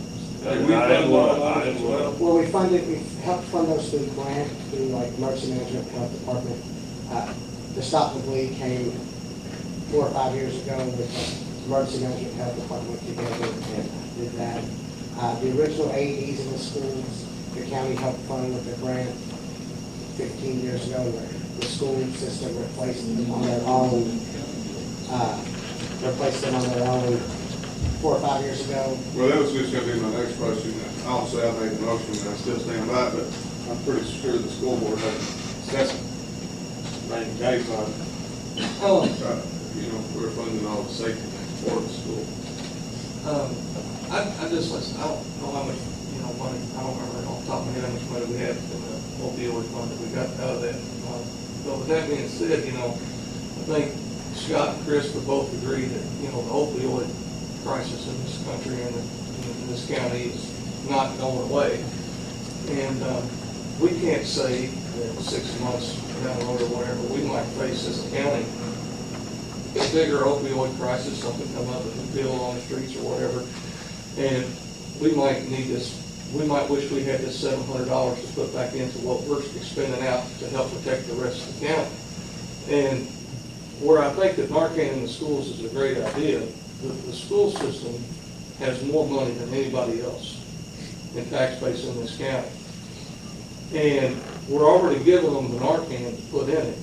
I think the least they could do is buy a case to put it in. And I don't think that the purpose of this opioid settlement money that we got was to hand it back out to the school, but was to focus it on the county and the county's needs within other areas of the school. The school receives their own funding. What if we need to take this money and make sure that we have these Narcan things in other county buildings? That we have, or at our parks, or something like that. I'd rather use the money in that respect instead of giving it to the school. Well, they could easily spend $700. That's like me spending $2, for the school to have cases to put it in. And I just don't know if this is, we might wish we had that money to spend, for our other needs around the county, different locations. Well, the settlement came from a massive lawsuit that each county in the Commonwealth entered into against the pharmaceutical companies, and that money was handed out to the county to combat opioid epidemic within their county, and to combat overdose deaths within that county. So anywhere we can put a public access to Narcan, and our schools get a lot of people in and out every day, not just students, but we got contractors going in, we've got people coming, parents coming in and out every day. It is, it'd be a good, we impact a lot of the community by getting Narcan available there. I'm not saying that it's I'm not saying we don't a get bad idea. Narcan other places, but it's so limited on what we can and can't. Like, we can't take opioid settlement and buy out equipment for our ambulances. Scott can use some of the opioid money to fund a DARE officer. And, we all grew up with the DARE program, and there's still an epidemic today. So, I think Michael and even myself agree with you, but I'm gonna stick with my motion because I wanna see it in there, but the school system should. The school just saying that if we don't give them this $700, they're not gonna do it. I don't think they're not gonna do it, they just ask. This is Cindy Hayes, Spencer County Elementary and Middle School. So there's a nurse in every school. She's kind of the, She's the coordinator, so these aren't going in the elementary school. They were which I putting two in think- every school building. That's our request, is to put two in every school building. You like to think that a third grader ain't gonna overdose. Don't be shocked. I'm thinking it's an excellent idea that they be in the school. I'm just trying to wrap my head around where it's our job to pay for. You know, the way I see this basically, I mean, yeah, I agree with everyone's comment, but it's a small investment for us right now. We know when we pass this, we know in a month or less, this Narcan is gonna be on the wall, and it very well could save a life. And it's a very small investment to assure that in 30 days or less, this will be done. I'm just saying that the school board should have the same opinion, and it should be a small opinion for them to spend $700. It should be a small thing for them to spend $700 to ensure the safety of their children, not be coming to us. I mean, our settlement was somewhere north of $400,000, and we've got the first We got about $130,000 deposit in the bank, and so far, we've got $1,500 worth of Narcan with it. It's just sitting there. But I know that Scott just came to us Right. a while back. We voted to- Talking about right. their officer. Right. We talked about starting that up at the next school. You Right, know. right, we devoted some of that to that.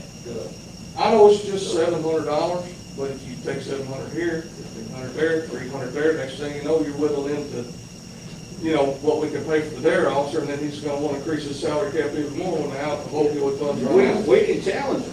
I'll challenge the school right now. We're gonna put 2 in every school. Y'all buy 2 more. Let's have 4 in every school.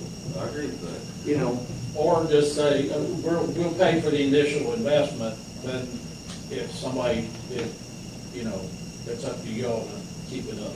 right. Then I would agree with that. I mean, it's $683 if it saves one person. I just want to go on record saying, I think it's a great idea, the school needs to have them for sure, not only just, not worry about the kids, but it's the other visitors and the other adults that are working in there that may come in contact with it or have it, or, you know, or whatever.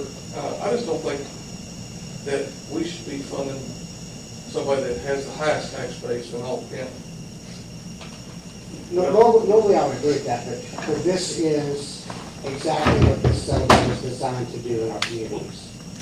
Like if they came to us and wanted us to take money out of our general fund or somewhere else, I would have never brought this in.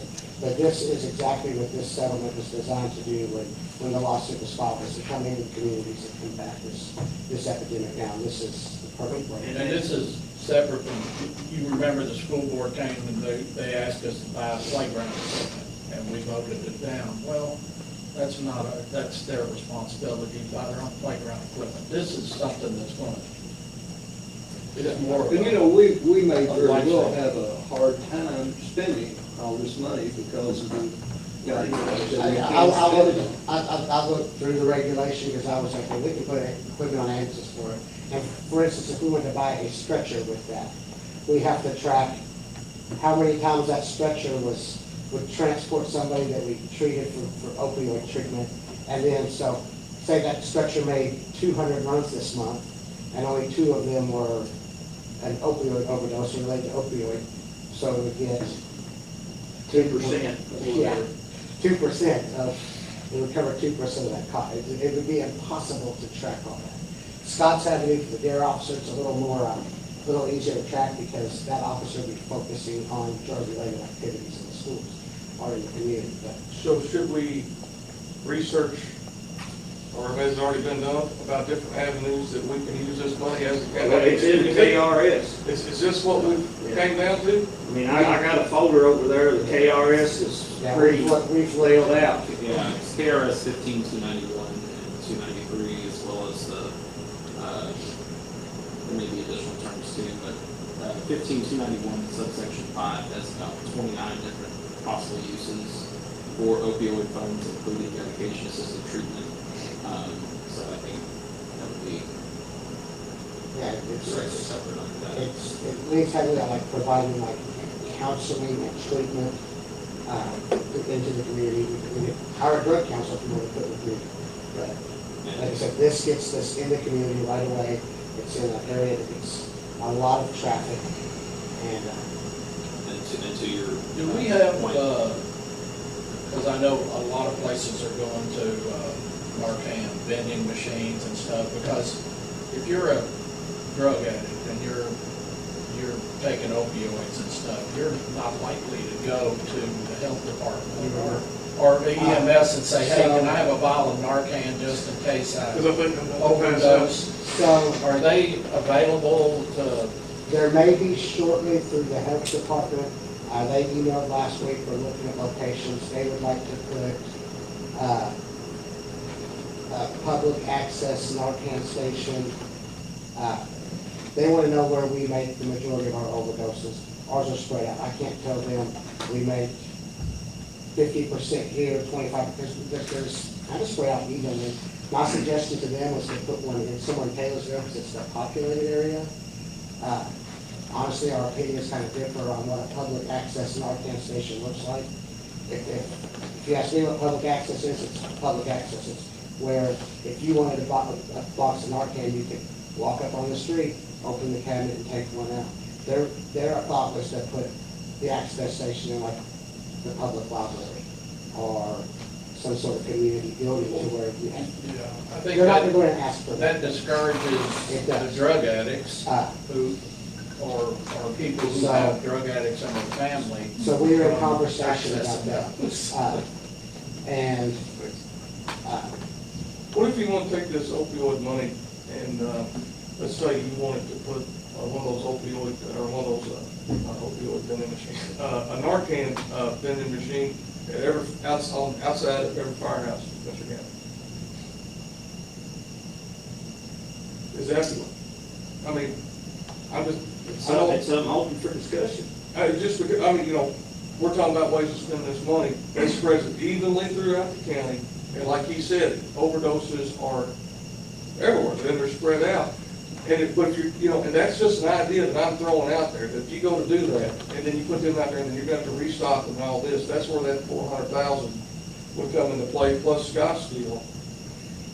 And I think that'd be more. The school is just, again, like the first step. Yeah.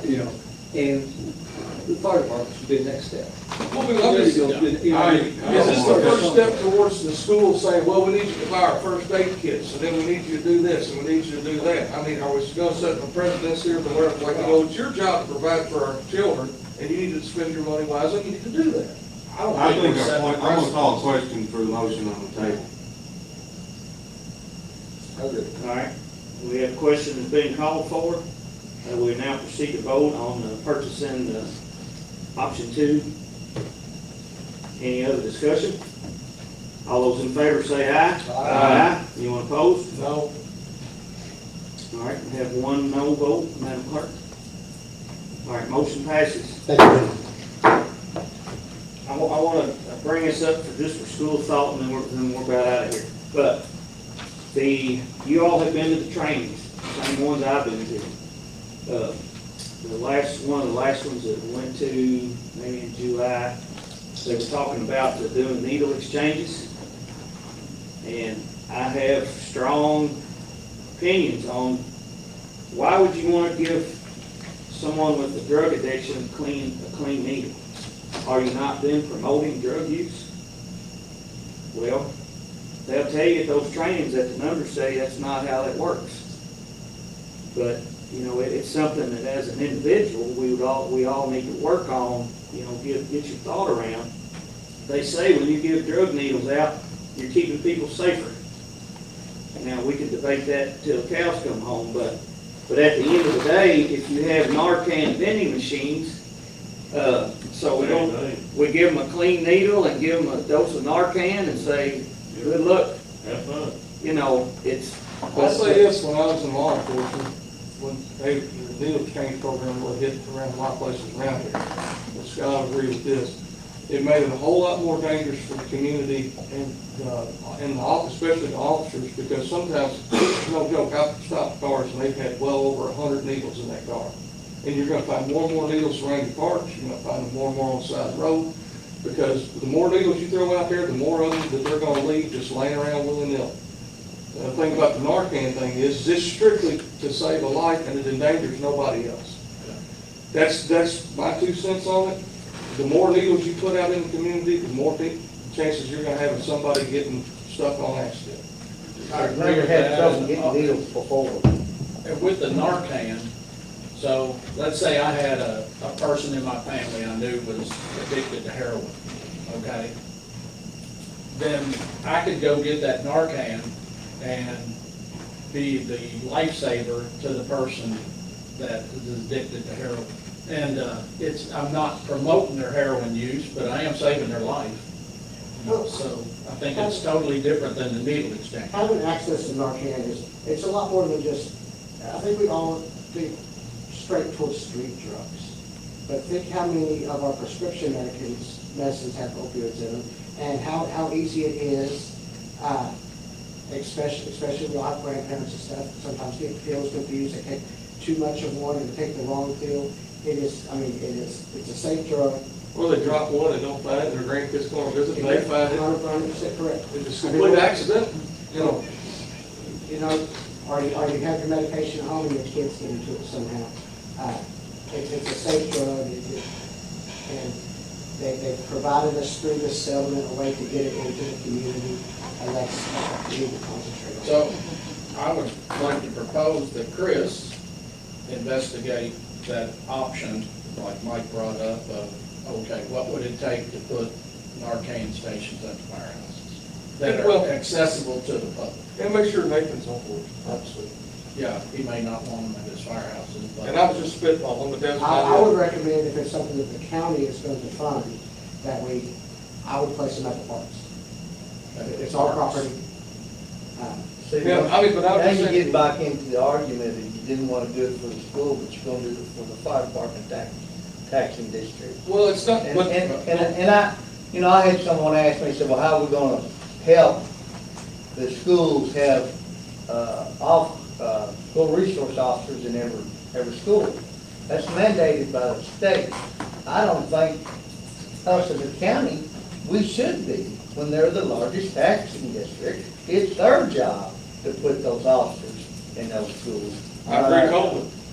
I agree. The only reason why I suggested the firehouse is not simply because I'm helping the firehouse, and I know Nathan would put in I money. think it's a good place to put them. And I don't think they would put in, the only reason why I said firehouse is because that put it out even. Spread out. If you did the parks, you know, if you put a state, you know, you're a I long think way you have from more trouble Whitfield. at the parks. Yeah. Yeah. You're in Elm Creek, you don't have a park, The and you're firehouse, closest. and if someone ODs 15 minutes away from your firehouse, are you gonna be able to go get Narcan and save them? I don't think so. Well, I The think- parks, at least it's populated, if someone Well, does. because I think you these know, people will probably buy this stuff before they use. The whole idea of the Oh, public okay. access is for people to get Narcan and not, like, everybody in this room could go to the pharmacy and buy a dose over the counter with no prescription.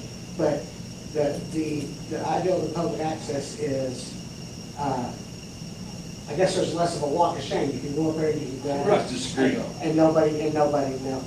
But right now in Spencer County, every sheriff's car has Narcan, correct? Yes, sir. Every ambulance has Narcan.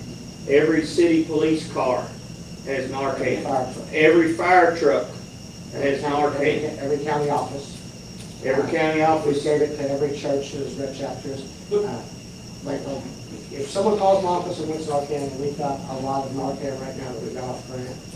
But there again, then you have the public, the walk of shame, like you said. Yes. So, I say if you wanted to gamble on doing the drugs, gamble on the walk of shame, get your Narcan. well, I'm it's just not, tired of it's it. not My opinion. necessarily the drug addict, it's the people associated with It's, the drug. it's. probably order it off it's- Drug addict's not gonna be able to take their own Narcan. A good It's person the can mother or probably father order it or off the them. grandparent that knows they've got a child or a niece or nephew that has an addiction problem.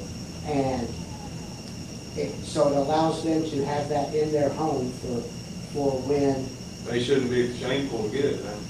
but it's just, it's. I think someone's There's a lot of shameful. public stigma out there that There makes is. people shameful. Order it off Things that are them. going on. James Allen, yes. As someone who voted for the legislation to set up this fund, could I make a comment or two? Please, I was gonna ask you to That'd be address, proper. welcome you today, good sir. I was gonna ask you to address us with anything. Well, it's good to be here. I really didn't have anything to come, but this is a very timely topic. I've been to a lot of conferences, sitting in on a lot of meetings about this over the last few years. And we had the initial settlement, $480 million. The fund was set up, half of it to go to a committee at the state level, half would be distributed among the counties. There have been additional settlements, that fund's about $800 million now, to be distributed out over an 18-year period. The first year was going to be the largest, so you can get started, but there will be additional funds coming over in a period of 18 years. The drug epidemic is not going away. It's only going to get worse, unfortunately. And I have sat and talked to too many mothers who have lost a child. And that's a hard conversation. And they have shared with, one mom in particular said, my son wanted to be clean. He wanted to get clean. But he just couldn't do it. She found him in his room. And the Narcan, as you say, is there to resuscitate somebody. It needs to be administered very quickly. The funds are set up for the counties and for the state for how do we save lives and for how do we provide treatment. So the ultimate goal of these funds is to give people treatment, to get them clean, and get them back into society. And so that's the ultimate goal. Now counties, you can work, I think I've talked to the judge about this, you can use this money reasonably. You can work with other counties. Like, so you wanted to set up a treatment center in a 3-county area so that the residents can go in. Those are things that you could do. And as Chris mentioned, the people who are going to want these doses of Narcan are loved ones. They have loved ones who are addicted, and they know it, and they're scared to death. They're going to find them somewhere. So I would suggest, investigate, talk to other communities, see how they're doing this, and talk to the members of the community, places where there's a lot of public access. And, if I had a child that I was worried about, I know what you're saying about shame, but if I cared about my child, I'd have to dose of Narcan. Well, my only thing about shame is that the people, they don't want to go to the police and ask for Narcan for their son, thinking that, okay, now he's going to get arrested. We're not allowed to do that. So, If I had my son, I would give it. I'm telling the law, if that's the case. But that's just a little bit of the background behind how that came about. We had that settlement money, and the state is working on statewide projects, and a lot of what they're working on is treatments. They're actually have requested, there is I don't remember the name of it, some kind of drug or material out there that has not been studied. They're requesting to get a waiver to do a study here in Kentucky, because some people claim that it's really beneficial. So the problem's not going to go away. And we buried too many of our sons and daughters here in this county, across the state, across the country. So just encourage you to study the issue, use that money wisely. Really didn't have anything else. I wasn't planning on speaking. I just stopped by, I was in town, stopped by a minute. I'll be happy to answer any questions anybody's got. I got one. Can you, we voted today for the sanitation district to move forward to do the feasibility study.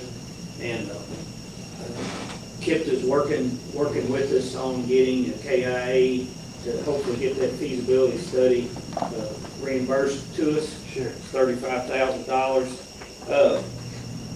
What do we as a court need to provide to you, and what's the timeline? Because I know the calendar's running out here. But as far as where you can assist getting some funds to address the sewage issue. I've already had some conversations with people in Frankfurt to put this on their radar. And I think the main thing is the sanitation district and the county needs to settle on what the project's going to actually be, what the proposal's going to be. That way we can get a cost estimate, so we know how many dollars we're dealing with. And it may wind up that you have to get some loans on part of it. Maybe we can get, but I'm going to work to get as much upfront support as I can. I can't guarantee anything. I will tell you that already there's 4.5 million people in the state, and I say 3.5 million have already put their hand out asking. I say that tongue in cheek, if you know what I mean. There's a lot of needs out there, and people are asking, but I am working on it. And I think the main thing is settle on what proposal you want to settle on, so we know what we're talking about. And even if you have to do it in phases, maybe we can do it phased and set up where we can do something later added to it. And then so we know how many dollars we're talking about, so I can make an actual ask. So just to add to what he's saying, we're voting on spending money to do a study, and we ain't got an agreement with the city that accepts it. Correct?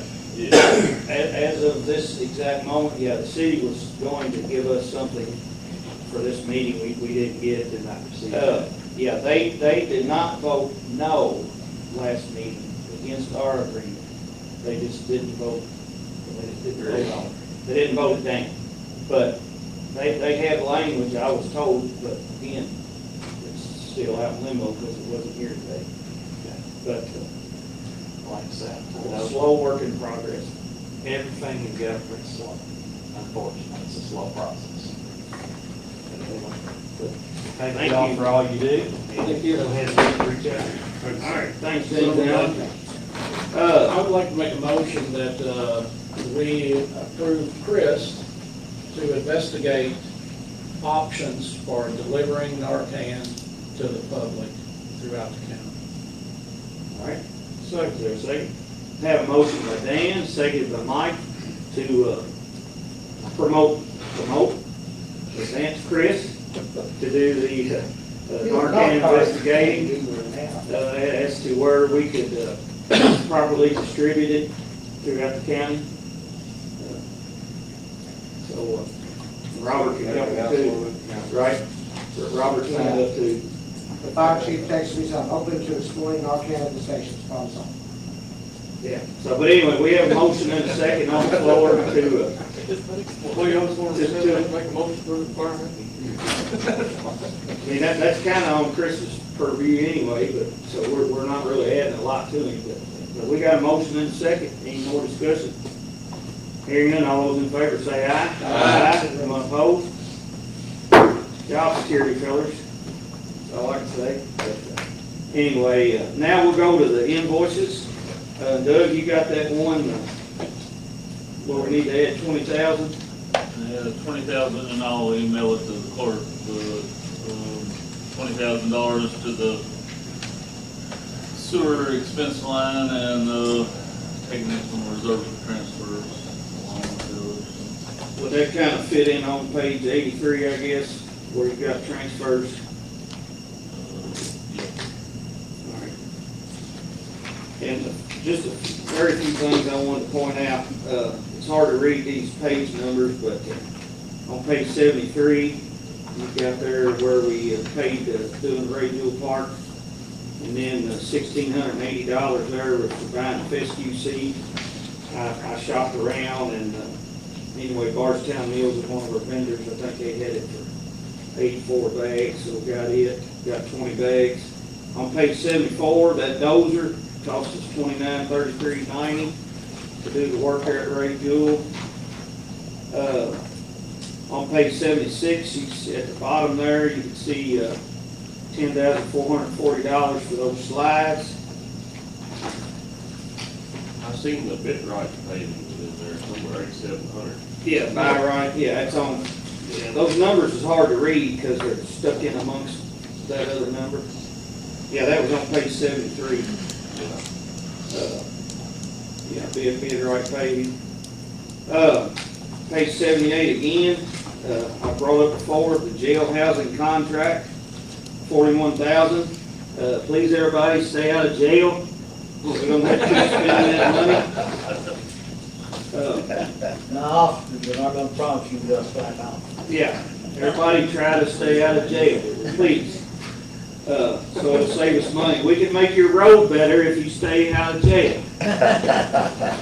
That's Great, I hope it works. my public service announcement today. But anyway, that's all that I wanted to point out.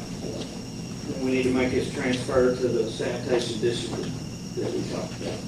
Motion to pay the bills and then receive the invoices and make the transfers. Second. Have a motion by Zach, second by Dan to pay the bills, make the transfers. Any Any discussion? All those in favor say aye. Aye. Anyone opposed? Motion passes. Entertain a motion. I'm sorry, Jim. Just on this new, solid waste ordinance, get a copy of the old one and go along with it page by page and see the changes that was made instead of just reading Do it. you have that you can, I'll email it to everybody. All right. The old one. yeah. I'll email as soon as we get back to the office. Motion to adjourn. Second. All right, have a motion by Zach, second by Jim to adjourn. All those in favor say aye. Aye. Anyone opposed? Y'all be careful.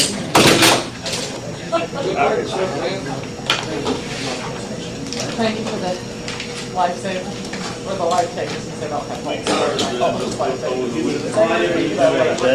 So far, so good.